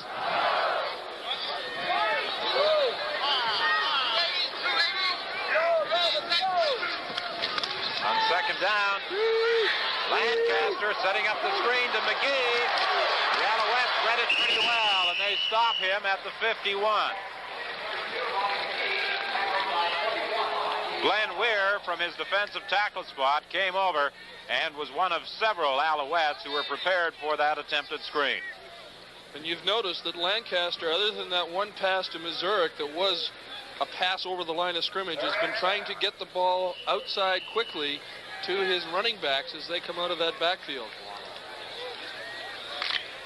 Here's Carl Cronell on this last play, and Larry Bird just drives him right out of the play as Molly McGee cuts back. Good job by Larry Bird, the center for the Saskatchewan Roughriders. McLareedy with a driving type of kick that Randy Rhino had some difficulty fielding, and Rhino was stopped at the 25 by Aldag. A 34-yard kick and a 1-yard run back. It's important for punters when they're kicking against the wind to try and keep that ball low into the wind, hopefully get a little bit of a wobble on it so that it's either hard to catch, or if it does hit the ground, to give it a crazy bounce and a roll. And that 34-yarder, I believe, is the longest punt against the wind by either team today. Rhino is way out in front in terms of total yardage in punt returning this year, with 638 yards coming into this ball game. The ball is fumbled by Green, recovered by Saskatchewan.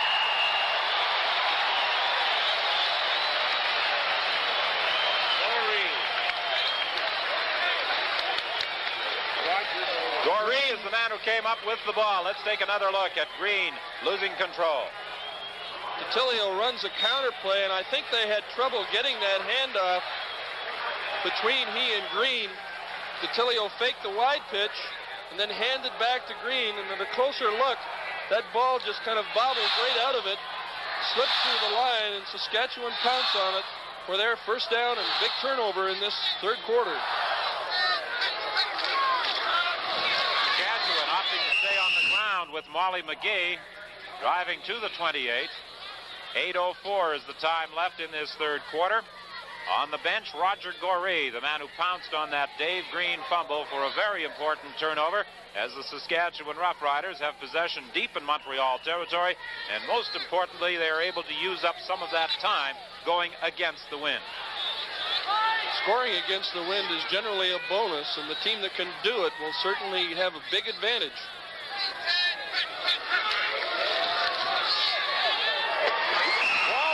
Out of bounds with a first down as the Roughriders are inside the 20.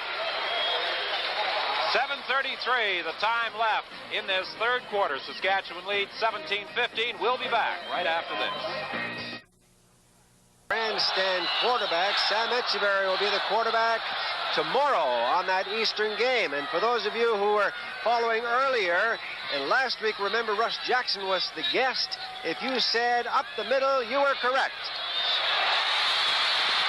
Called a swing pass for Molly McGee. You're correct as well, Ernie, as he goes out of bounds. He fumbles the football, but I believe a teammate was there to recover. Freeman Johns is the man who seemed to get that ball. Don, I believe the officials called the ball dead before the ball came loose, but it was not enough for the first down. Good swing pass here. This time McGee was wide open. The linebackers having dropped back off. And it's simply a matter of McGee being able to outrun the tackler. UTEC had the first shot. And actually, the ball did come loose before he got to the ground, but I believe the officials, in their spotting of the ball, called it dead. Not a fumble. On second down, Strickland fighting for a first down. He'll be very close. He's across the 10. It appeared as though in trying to cut through that very slight opening, he collided with offensive guard Ralph Galloway. But it is a first down, Saskatchewan. It's now 1st and goal for the Roughriders from the 9-yard line. Strickland tries to cut back once he gets the ball and does run right into Joe Miller, the offensive tackle. But he had enough momentum and enough second effort and drive to get that first down.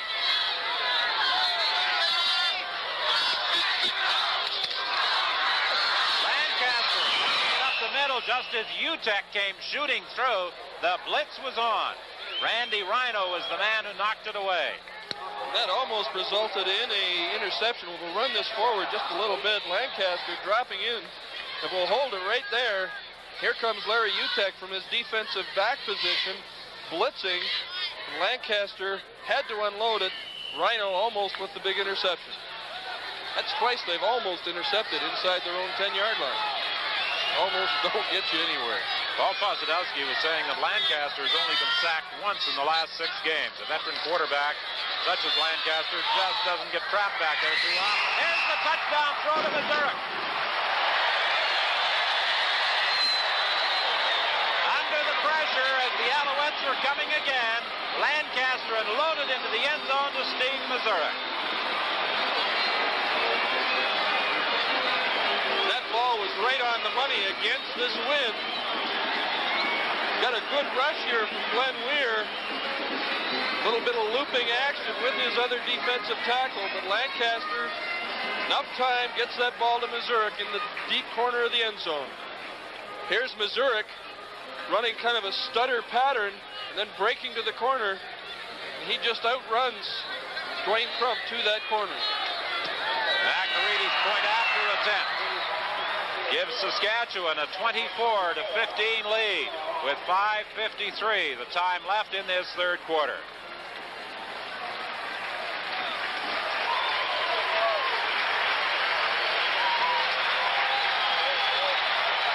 .24-15 is the score.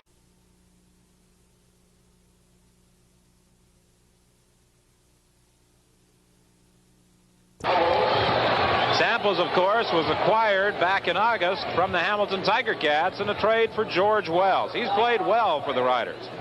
Once again, DeTillio has sent all of his receivers deep, has to pull that ball down when that pass protection breaks down. And it's Mike Samples coming up with the big tackle. Quarterback sack. But all those defensive linemen play for it. QB sacks. Excellent kick by Rhino as O'Hara had to go all the way back to the 5-yard line. He gets out to the 17. O'Leary and Craig Labatt were downfield to make the tackle. That was a 62-yard punt.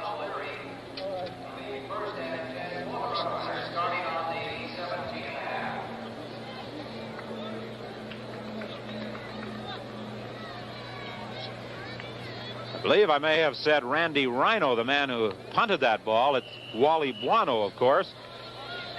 And with that wind, Buono has really hit that ball in both the first quarter and again here in the third.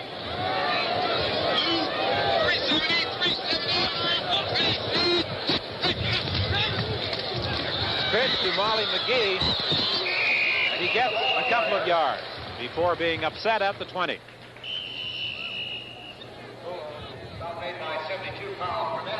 We have 3 minutes and 5 seconds left to play in the third quarter. Saskatchewan leads 24-15. We'll be right back after this. Not only is the seating area unfinished at Taylor Field, the press box is not completed either, and we're somewhat exposed to the elements as we describe the action at Taylor Field this afternoon for you. Molly McGee had some difficulty in hanging onto that ball and taking the pitch from Lancaster. Larry Utek came up very quickly to force that play, and Saskatchewan faces a 3rd and 9 situation, and they must punt. Don, I think it was Ernie that was saying that it's supposed to be nice and sunny this afternoon, but things seem to be getting a little cooler and a little cloudy here now. Our French confrères describing the game on the CBC French network. Pierre Dufault in the booth next door.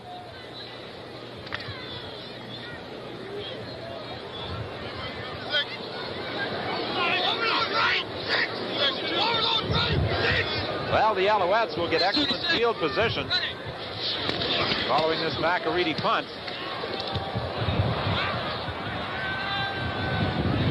Randy Rhino picks it up, and he is downed almost immediately at the 33 by John Nelson.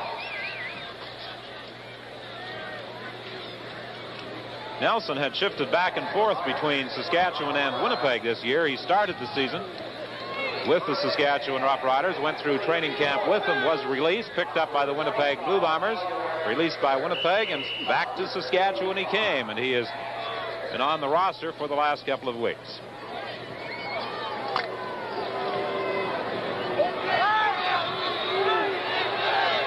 Montreal with a first down just inside the 35 of the Roughriders.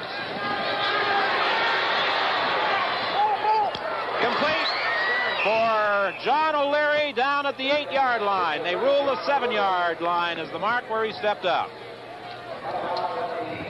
This time Montreal is coming out in a single setback, one back in the backfield. Jerry DiTilio is going to bootleg the ball around to the backside. John O'Leary just running out of that slot back position now, goes to the sidelines, makes a big catch. As Don said, they've got to score now and lose win position. First and goal for the Alouettes. Penalty flag goes down. Paul Williams is called on the interference infraction against Bob Gaddis. I think that was a good call. Not much doubt that Williams appeared to come up over the back of Gaddis. Very good call, and the official was right in the right spot to make that call. DiTilio rolling out, got good protection, fired that ball for Gaddis in the corner, and Williams did get a good hand on it, but he also had his left arm on Gaddis's back. Here we see it in isolation. Williams comes up, but gives him a bit of a shove with that left arm around the side of the head, and that's what the official calls. Gaddis is certainly showing a lot of determination coming out and playing in that football field again. First and goal for Montreal now from the 4-yard line. Make it the 3.5. O'Leary inside, stopped short of the goal line. And 1:10 is the time left in this third quarter.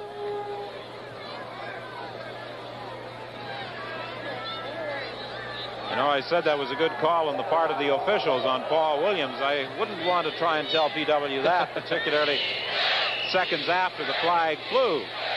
He was a little upset with the call.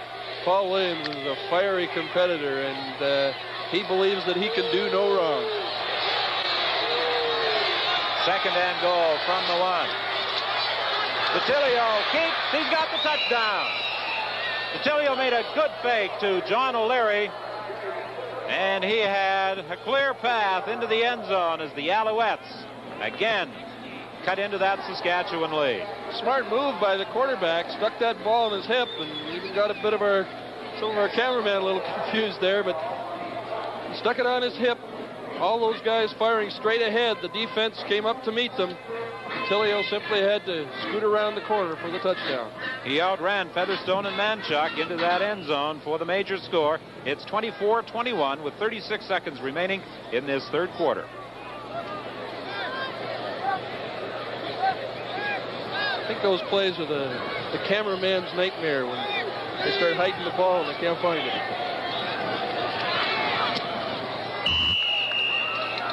Don Sweet with the point after, and now it's a 2-point ball game. Saskatchewan leading 24-22. Here we see that last touchdown again. DiTilio faking that ball to his back, tucking it on his hip, rolling around to his right, celebrating Montreal's touchdown. 36 seconds, the time left in this third quarter. And it has cooled off somewhat here at Taylor Field. At the start of the ball game, despite that very strong wind, the sun was shining brightly, but now it has clouded over. Jerry DiTilio accepting congratulations for that major score from his teammates at the Montreal bench as Don Sweet prepares to kick off for the Alouettes. Talking to Sweet before the ball game, he was remarking about the wind and the problem it poses for kickers. He said there's probably nothing worse in rain, in snow, on a frozen field. Conditions are equal for both sides, but in wind conditions, you really never know how that ball is going to react.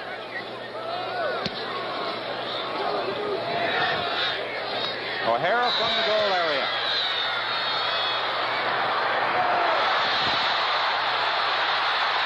An excellent job of running it back out to the 40-yard line. A 66-yard kick and a 41-yard return, with Ty Morris making the stop on Brian O'Hara. That's twice during this ball game that O'Hara has brought that ball deep out of his own end. Field position is the most important part of a ball game, especially when there's a strong wind blowing. And when your specialty teams can provide you with good field position to start your offense from, it certainly makes it a lot easier for them.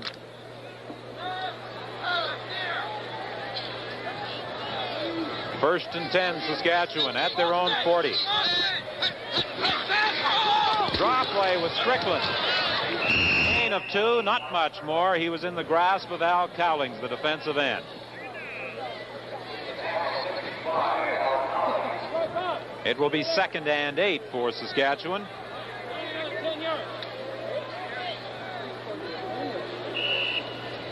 Wally Buono with an average of 50 yards per punt so far this afternoon.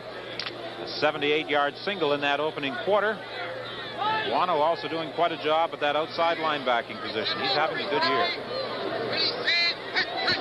This will be the final play of the third quarter. On the sidelines, Joey Walters going high in front of Burrow once again. That was a dangerous pass out in that flat. If the wind had held the ball up at all, Burroughs might have had the interception. That completion, close enough for a measurement for the first down. We'll see whether it was after this message. Don Whitman along with Bob LaRose and Ernie Afghaniss and our entire CBC television crew as we start the fourth and final quarter. Lancaster throwing to Mazurek at the 40-yard line. Wally Buono made the tackle.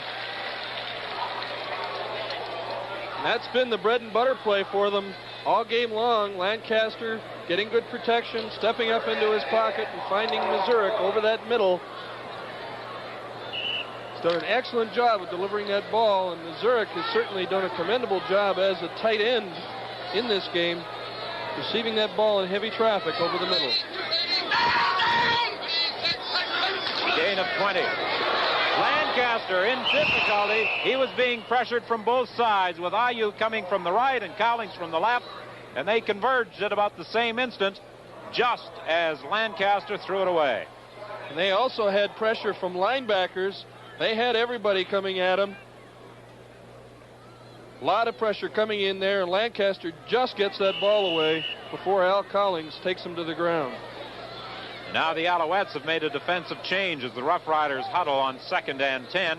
Friesen has come into the ball game, and Gordon Judges has gone out from his defensive tackle spot. You see Judges, number 75, at the Montreal bench.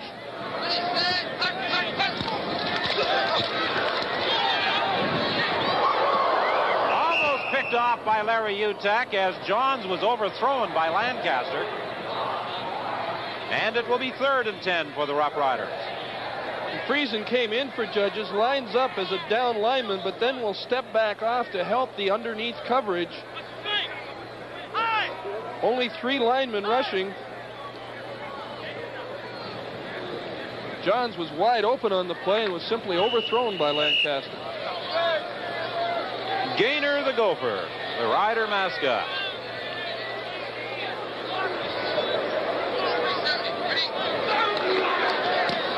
A 47-yard field goal attempt. It just made it. Had that crossbar been an inch or so wider, it probably would have stayed out. It just trickled over the bar. As a matter of fact, the official standing right underneath, somewhat hesitant before finally raising those arms. You saw Lancaster's expression with McNready after the kick, kind of shrug his shoulders and say, "We'll take it." McAreedy didn't really hit that ball all that well. But with that wind, all you got to do is get it up in the gales, and it'll take it for you. And that's what happened. Talking about hitting that ball, McAreedy did quite a job of doing just that on August the 27th when he split the upright 7 times for a new CFL record as Saskatchewan defeated the Toronto Argonauts.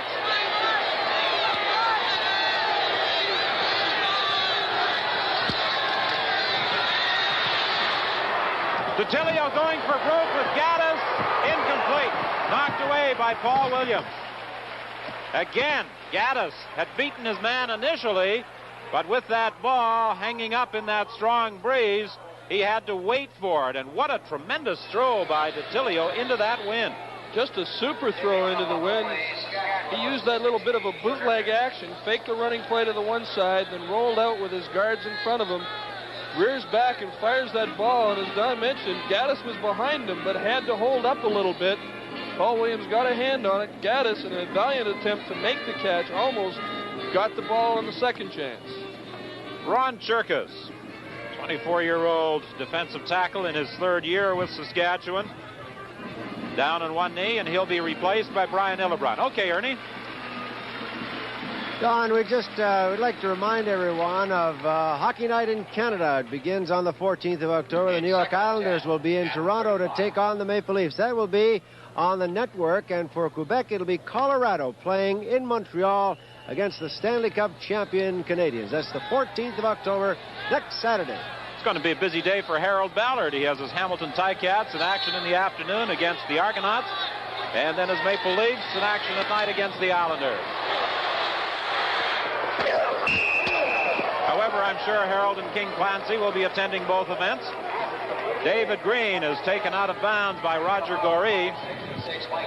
DeTilio is going to similar play action that Lancaster was using, going against the wind, flipping that ball out. This one was a little risky in that it was behind, and if Green had not caught the ball, it would have been a free fumbled ball. Goree, right on the spot, forced him to that sideline. Some of his friends came along to help Green out of bounds.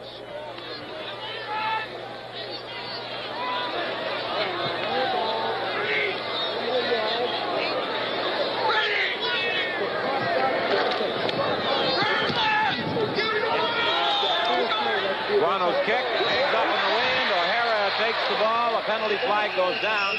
Randy Halsell appeared to encroach upon that 5-yard area. Halsell, number 58, just now getting to his feet and heading to the Montreal bench. That was a 26-yard kick with a 6-yard run back. No yards, Montreal, number 58. First down. As the penalty is explained by referee Neil Payne, will enjoy even better field position as the penalty moves the football to the 49 of the Alouettes. Just on the edge of our screen, we see Randy Halsell coming into the picture, certainly not 5 yards away that he has to give before that ball is caught. 12:10, the time left. The Riders lead by 5. Lancaster swinging it out to Molly McGee. He could not hang on to the ball.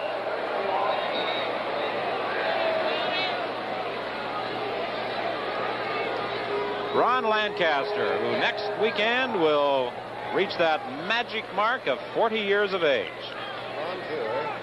This has been a very good play for them all afternoon. A little bit of a wobble on the ball, but so often a running back will take a peek up before he catches that ball to see how many of those linebackers are coming at him, and in that case, there weren't anybody, but he couldn't catch the football. Strickland fought his way to the 43-yard line. He was dragged down there by Wally Buono. Bob McAreedy and the kicking unit come back into the ball game, indicating another field goal attempt. Another injured Saskatchewan ball player.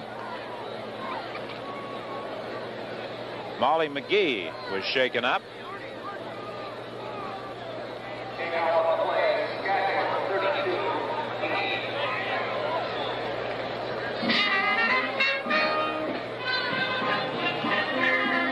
I believe Molly McGee on that play was caught with a bit of a knee as he was trying to block against Big Junior Ayu, the defensive end. Caught a bit of a knee as he went down to try and chop his legs out from underneath him. We catch it left, top left-hand corner, or right-hand corner here. You see McGee going down. Junior Ayu trying to protect himself. I think caught him with a bit of a knee. Gave him a little headache. 50-yarder by McAready. It's wide, and the Alouettes, Randy Rhino, concedes a single point. 11:24 is the time left in this fourth quarter. Saskatchewan leads by 6. We'll be back with the Montreal first down right after this. Minutes they've been trying to wash it out. He'll be okay. They're still working on it at the Saskatchewan bench. That wide field goal attempt going for a single point means that Montreal scrimmages at the point of last scrimmage. This one is picked off by Preston Young.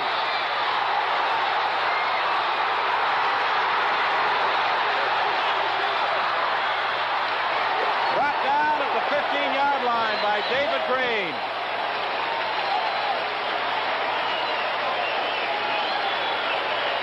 Well, that could be the ball game right there. A very timely interception by Preston Young as DeTilio went to the sideline. DeTilio using that play action again, trying to hit that outside receiver. Ball gets held up a little bit in the wind. Young makes the catch and returns it 39 yards. Excellent run after he caught the ball and just didn't have the horses to outrun Green. Finally brought him down, but it's first down on the 15-yard line for the Saskatchewan Roughriders. Here we see it again. Great timing by Young, who just stepped in front of the intended receiver. Back to the live action with Saskatchewan at the 15. Lancaster going for broke. Incomplete. Oh! Molly McGee went crashing into that fence along with Vernon Perry, or Dwayne Crump. And fortunately, both of them are okay. This is the one thing about this field that every receiver especially dislikes with a passion. See McGee going head first into that fence, Crump right after him. Fortunately, he was still standing when he went for it, was able to keep his balance. Preston Young, the man with that very key turnover, delighted with his effort. And the Roughriders are now 2nd and 10 from the 15.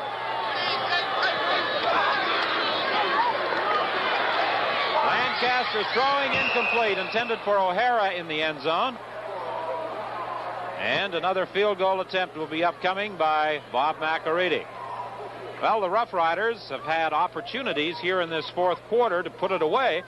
Lancaster unable to deliver the strikes that he was doing with such consistency in the second quarter.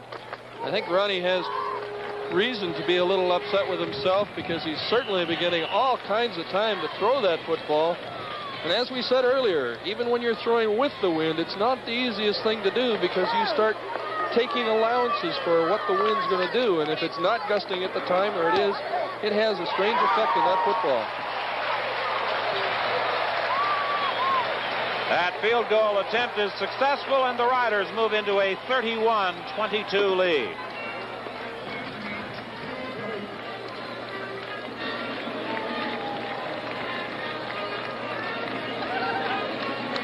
Montreal will scrimmage 1st and 10 from the 35.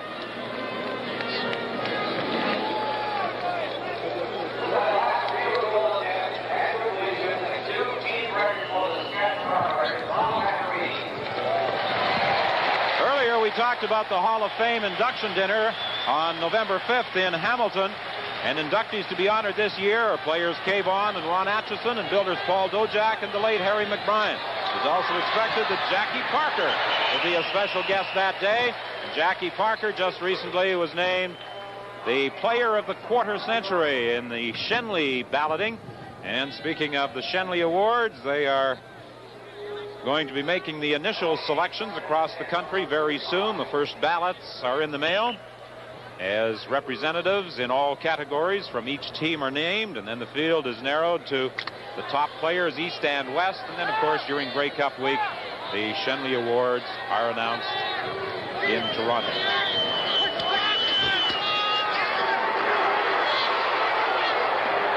DeTilio to Peter Dalla Riva at the the 50. Dalla still struggling out to the 54. I believe they'll rule that play was dead at about the 50-yard line. Don, there's an interesting note here. That last field goal kicked by McCready, apparently that is the first time a Saskatchewan Roughrider has kicked more than 25 field goals in a single season, and that broke the old record, which is held by Jack Abenson. That's a Saskatchewan record. All right, Ernie. That last play, Peter Dalla Riva received the ball, does a good job of staying on his feet afterwards, and DiTilio has been able to get outside on a lot of his rolls and bootlegs, and that gives him enough time to get that ball away.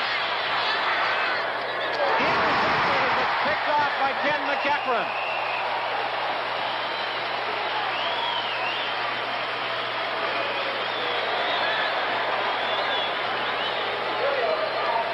Well, the Alouettes are forced to put that ball in the air as they trail by 9, and DiTilio, in trying to go up the middle, again has it picked off, this time by Ken McEachran. He was trying to get that ball to Larry Smith, who was not able to get a hand in front of McEachran to knock the ball down. McEachran really cementing that lead with that interception.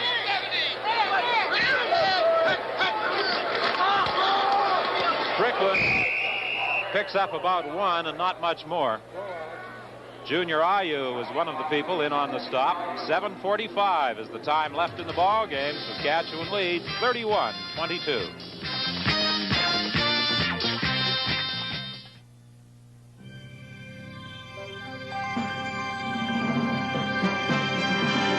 John Labatt's new Extra Stock, a premium quality brew commemorating our 150th anniversary. Extra flavor, extra smoothness, extra taste satisfaction. It's mellow to the taste and smooth going down. John Labatt's new Extra Stock. Something extra for our friends from Labatt's. Baseball fans, remember Tuesday, October the 10th, it'll be World Series action on CBC television. The Yankees and the Dodgers once again. What a series that'll be. Starts Tuesday. Check for the time in your area.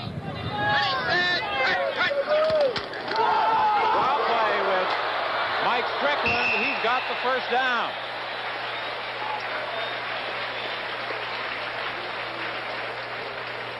That kind of determination that Mike Strickland showed on that particular play is one of the reasons why he has gained over 1,000 yards and the only rusher so far to have done so. He breaks a lot of tackles in the majority of the runs that he makes simply by his determination. He's approaching the 100-yard mark again this afternoon. He has 84 yards. His little tape job being done on Dan Yoakum at the Montreal bench.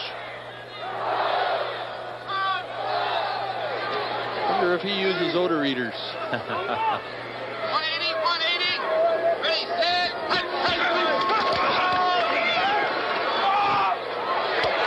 open on the sidelines. So Joey Walters is also a penalty flag. I think Montreal will be called for face guarding on this, grabbing a hold of the face mask. Somebody ran by Walters and stuck out a hand and caught his face mask. Lancaster was under a lot of pressure again from Junior Ayu. Was able to get that ball away, and Walters was able Montreal to incidental face masking. First down. Here we see Lancaster getting big pressure from Ayu, but gets the ball away, and Walters had isolated himself on the sidelines. I think it was Crump who just slid that hand across the face mask, so it won't be a big penalty. An incidental infraction, I believe, only results in another 5 yards tacked on. And I believe it was Wally Bueno that caught his fingers in his face mask. Is at the 23-yard line. It's a first down. Saskatchewan at that point.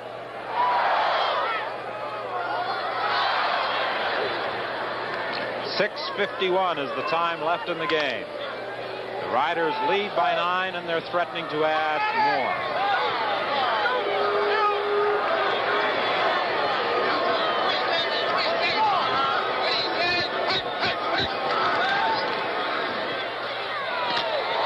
Incomplete, intended for Mazurek. He was covered by Crump. That time the pass was a little behind Mazurek. Had to stop and try and come back for it. Lancaster certainly doesn't look quite as sharp this quarter as he did in that second quarter, where he marched the ball up and down that field with those short, crisp little passes. Still is not getting a very big rush from that defensive line. It's going to the quick sprint outs, quick release passes. Walt Pozadowski, the coach, said last night that if necessary, Lancaster might put the ball in the air 50 times this afternoon. Well, he's thrown 31 and completed 20 of them.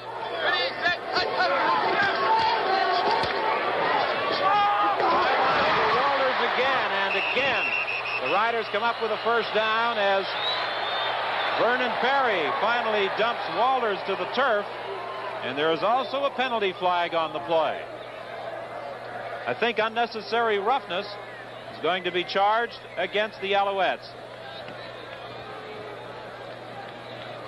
Don, I think you would call that unnecessary frustration. Montreal, number 27, unnecessary roughness. First down. And that play was one that was downfield. It was not Vern Perry on Walters who had made the catch, but it was another incident over in the middle of the field, I believe between Crump and Larry Bird, the center, who were having their own little tete-a-tete away from the play. So it is a first and goal from the 6-yard line.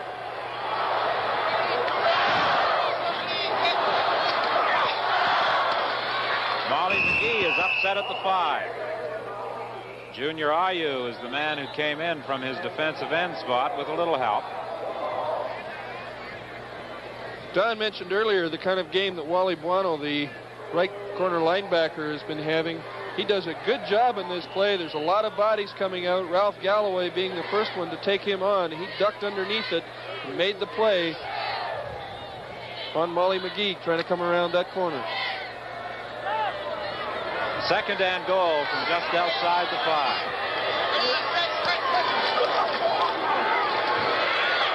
Lancaster is knocked down by Burrow, intended for Johns.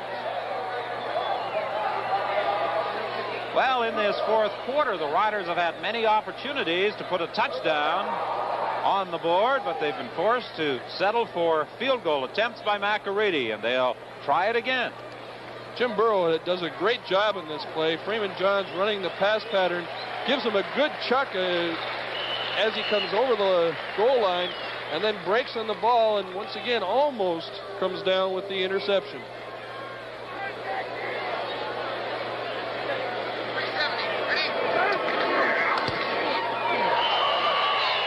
Once again, McAreedy is successful, and it's now 34 Saskatchewan, 22 Montreal.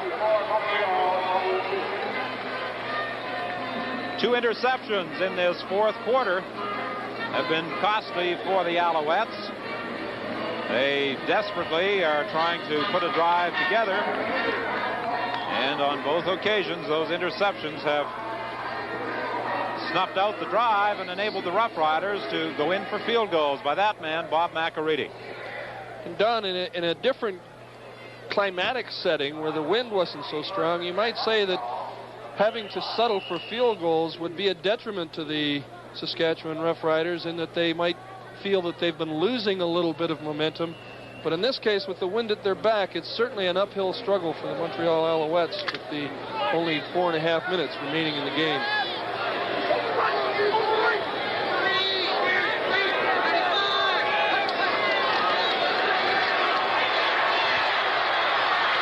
Tilio throwing to Larry Smith. Smith at midfield to the 54 of Saskatchewan, and several Montreal receivers in that play were wide open. And a great job once again by Jerry DiTilio standing in that pocket. There was a fairly good rush by that defensive front four of the Saskatchewan Roughriders, but he stood in there and let his offensive lineman take care of them and delivered that ball right on the money. That, by the way, was Larry Smith's first catch of the afternoon.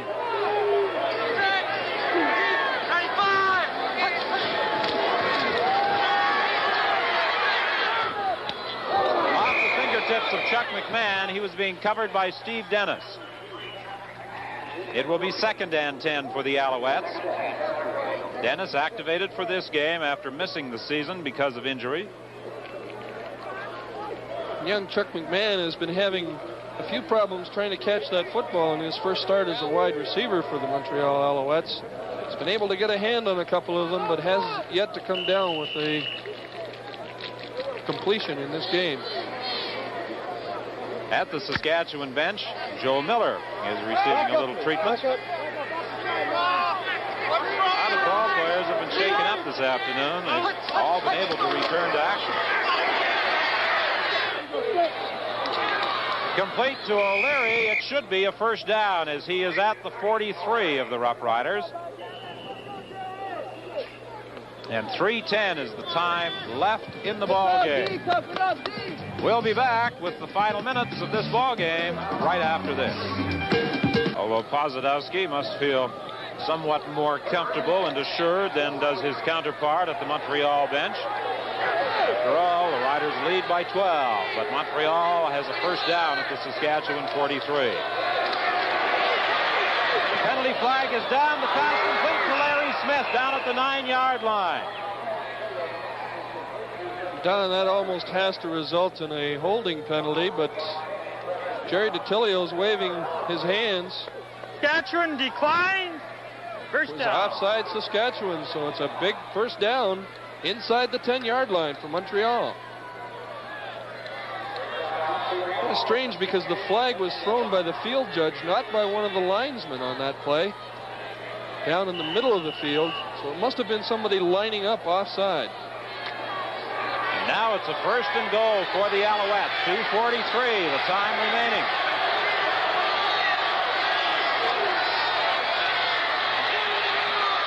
DiTilio throwing. He catches the ball right at the 1-yard line.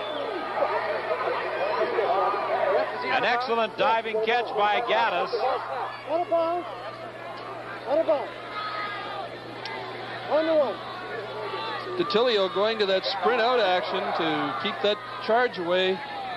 Shoots out a little kind of wobbly pass, but he was able to bring it in. And here we see Gaddis on isolation, breaking to that sideline, beating Paul Williams.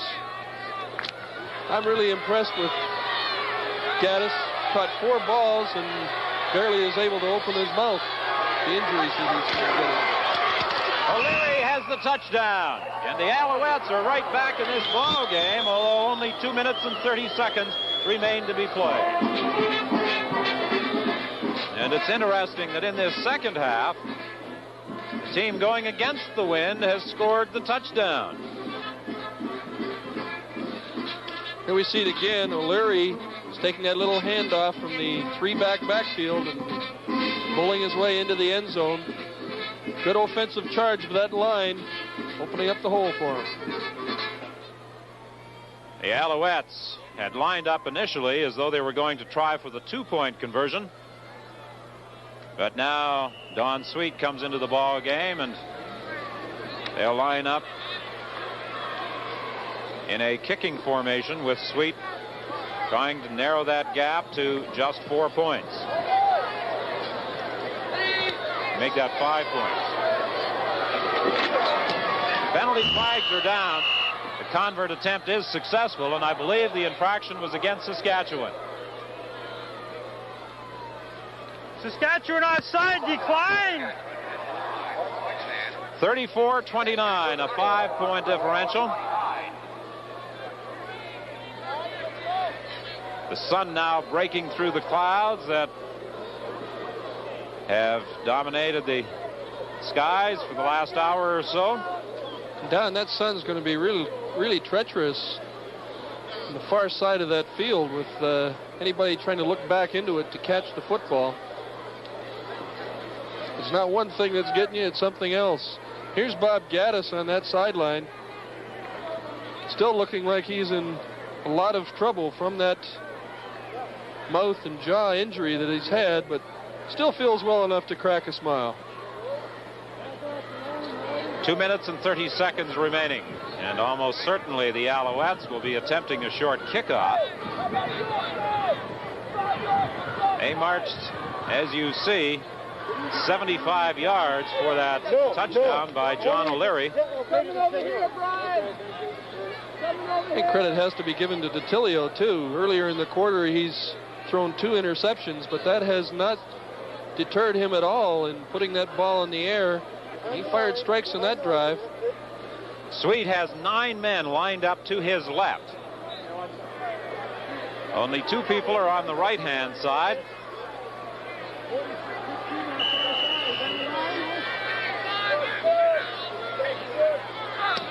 There's the short kickoff attempt. The ball is high.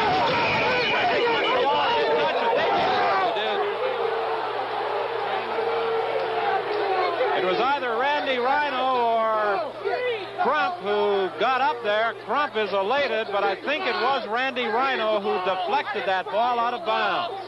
So now we've got quite a finish coming up. The Alouettes have a first down.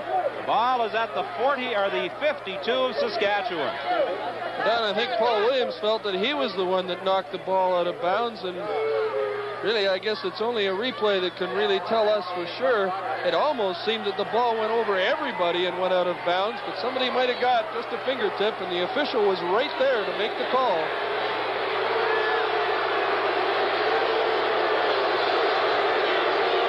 Fans are in somewhat of a rebellious mood as a result of that call. Here's DeTilio looking for some blocking help. He gets one, he gets another, and down to the 37 for a first down, Montreal. Bill Manchuk made the tackle. DeTilio must have a good 20 yards average every time he's carried that football. He's been able to find the openings and take off when that opening has presented itself.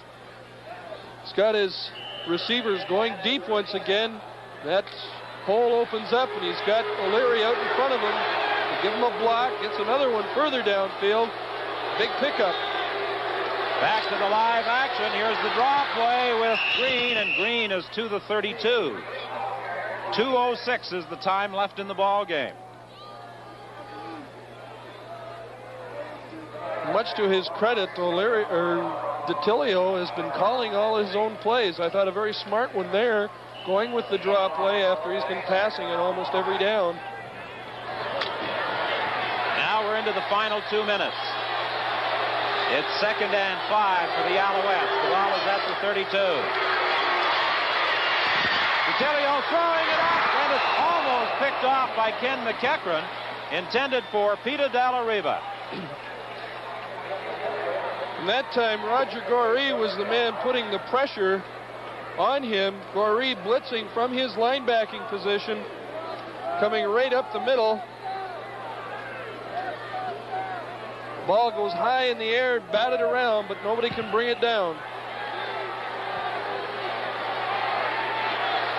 Well, the ball game could hinge on this play right here. It's 3rd and 5. Montreal. Gaddis goes wide right. McMahon comes out to the left.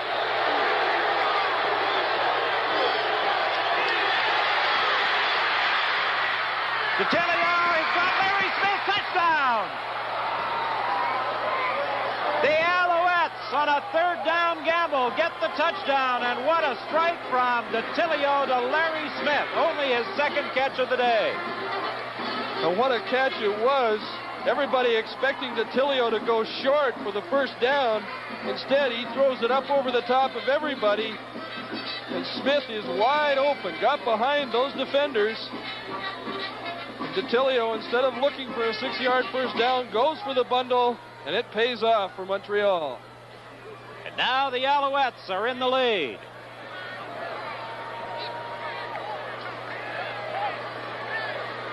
What a finish to this ball game. 1:44 is the time remaining. Montreal 35. Saskatchewan 34. And the Alouettes are going for 2.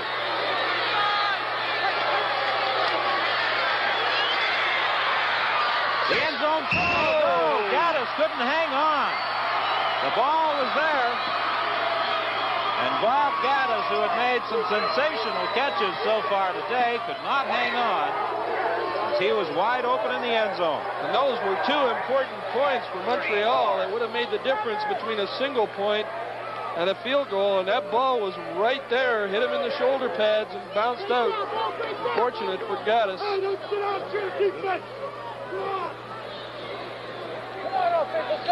Still lots of time left in this ball game with 1:44, and the old master Ronnie Lancaster has been known to march a team in less time than that and score. They need a single point to tie it, and a field goal can win it. And of course, with that wind, Bob McAreedy could move hit up it from close to midfield. Jerry DiTilio, the hero of the moment at least for the Montreal Alouettes, coming through in the final moments of this ball game to direct Montreal to a pair of late touchdowns.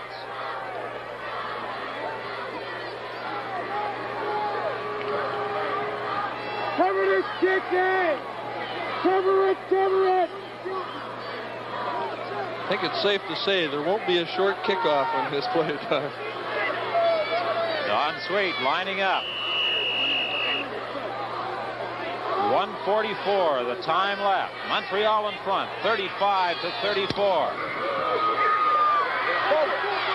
O'Hara starting out from the 10.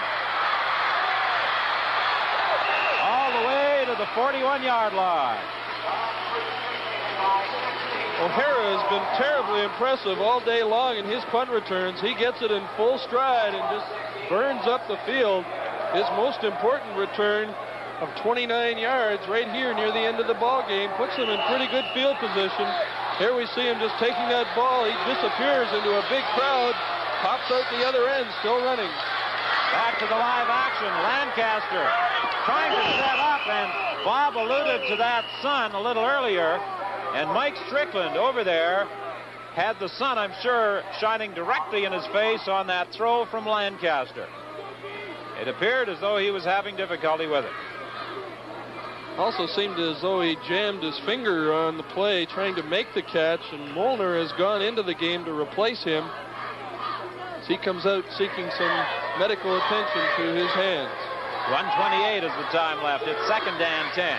Riders need a couple of first downs to get within the field goal range. To Molnar at the 49-yard line, just short of a first down. Carl Cornell made the tackle. Once again, Lancaster going to his backs out of the backfield over that center. Linebackers had dropped deep to cover those curl areas. Molnar simply slipped out of that backfield, got 9 yards. Now it's 3rd and a big 1 to go. 1:19 is the time left, and the clock is running. Molnar appeared to have enough before he was driven back, but let's see where they place the ball. It will likely require a measurement. Referee Neil Payne signals for the yardsticks to be brought in. And that was some hit on Molnar, who has been known over the years for his strength in running on those short yardage plays. He got popped just as he got to that first down area and driven back. The all-important measurement says first down. First down.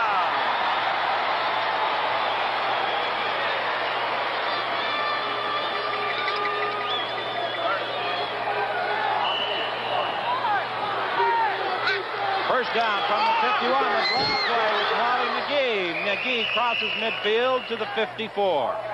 1:04 is the time left, and now the clock will start when the referee moves off the football. And the Roughriders going without benefit of a huddle.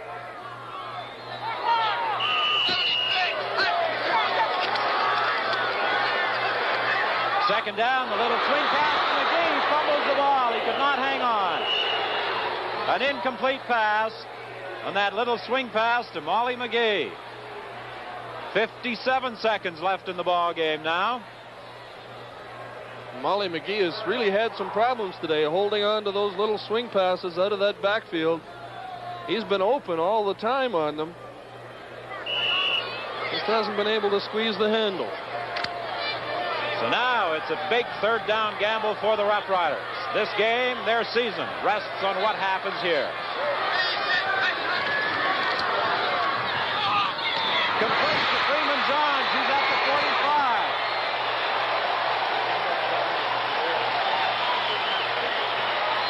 45. 52 seconds left.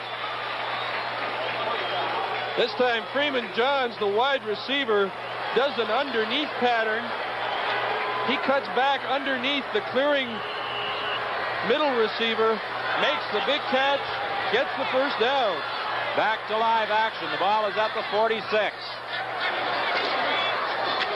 Steve Molnar stopped right at the 45. A lot of fans are saying, why are they running the football in this situation? But Lancaster feels that the Montreal defense is probably looking for a pass, and he's trying to catch them with a running play.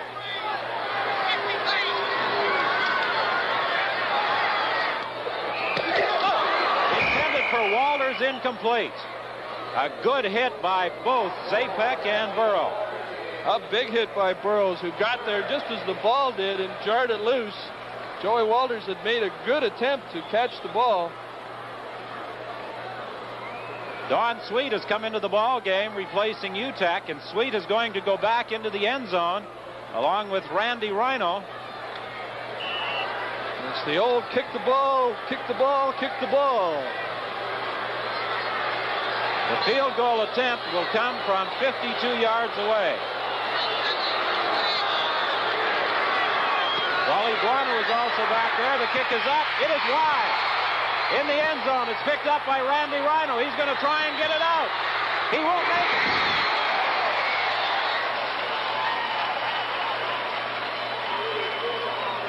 Rhino thought he could get outside running for that corner. He did not make it.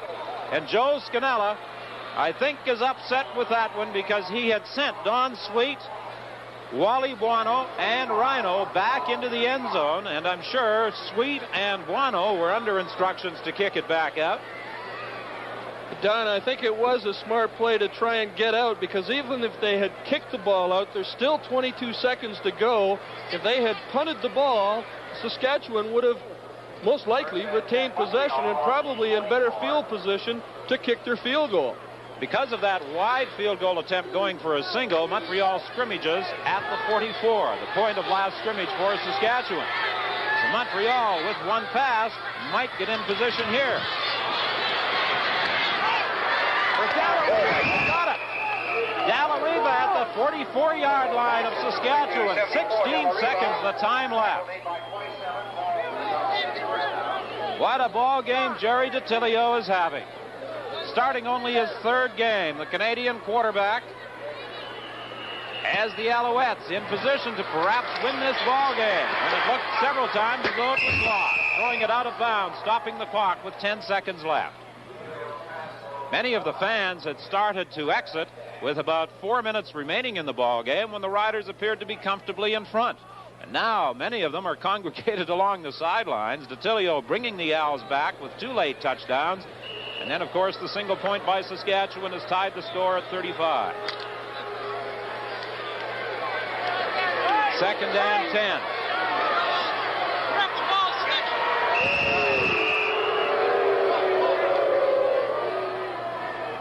There's some complaint from center Doug Smith. Apparently he has asked for a new football to be brought into play.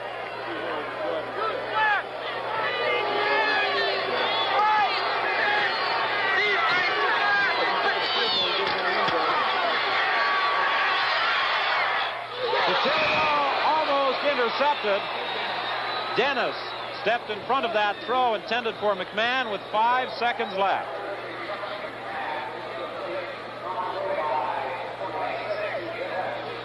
Well, now the Alouettes send in their punting unit. But kicking against that wind, I don't really like the chances of Wally Buono putting it in the end zone. Don, I don't either, and I was surprised that they sent Buono out, but I see they have made that change. Don Sweet kicking the ball from a lower trajectory probably has as good a chance of getting that ball in to the end zone. Even if Buono could have gotten it into the end zone, they probably could have got it out very easily. This way, if he puts it through the uprights, it's 3 points regardless.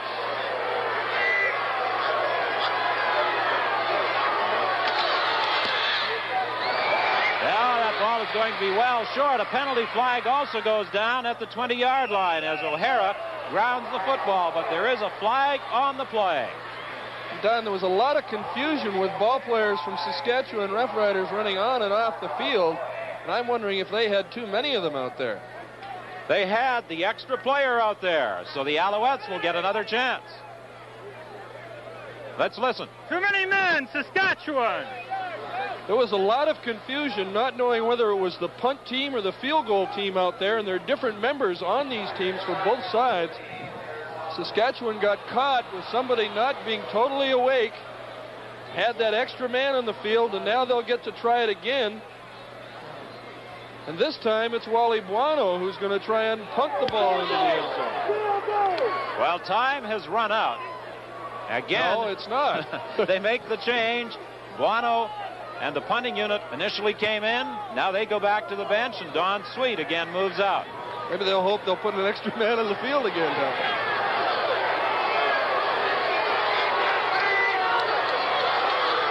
This kick coming from 40 yards away. The kick is up. It is wide. In the end zone, Brian O'Hara runs it out. He is stopped at the 8-yard line, and this one ends. Saskatchewan 35, Montreal 35. What a finish to this football game, with the Alouettes and the Roughriders ending up in a 35-35 tie. We'll be back right after this. A tremendous comeback by the Montreal Alouettes in the last couple of minutes of this ball game, and they very nearly pulled out a victory. It was 34-22 when the Alouettes started their comeback, and Bob, Jerry DiTilio, despite the fact that he is starting just his third football game, showed a lot of confidence and a lot of composure in those final few minutes and delivered the strikes, particularly the one that put the Alouettes ahead to Larry Smith. He certainly did. He stood in that pocket and really had to concentrate on his game, especially after those interceptions. But I think in that second half, it was the team that was able to score against the win, not with it, that really made the difference. And it was DiTilio's job in scoring those two last-moment touchdowns that really made it an exciting finish. And, of course, one of the big differences, unfortunately for Bob Gaddis, a man who had made many fine catches all afternoon, he dropped a two-point conversion attempt in the end zone. Right now, let's go down to field level and Ernie Afghani's.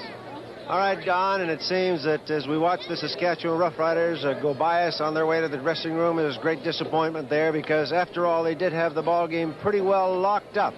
But the Grey Cup champions came on in their traditional manner to fight all the way, and they salvaged that tie. A tough break for Saskatchewan, a great comeback for Montreal, and a very exciting game. A lot of exciting games in the West. Usually, Saskatchewan is involved.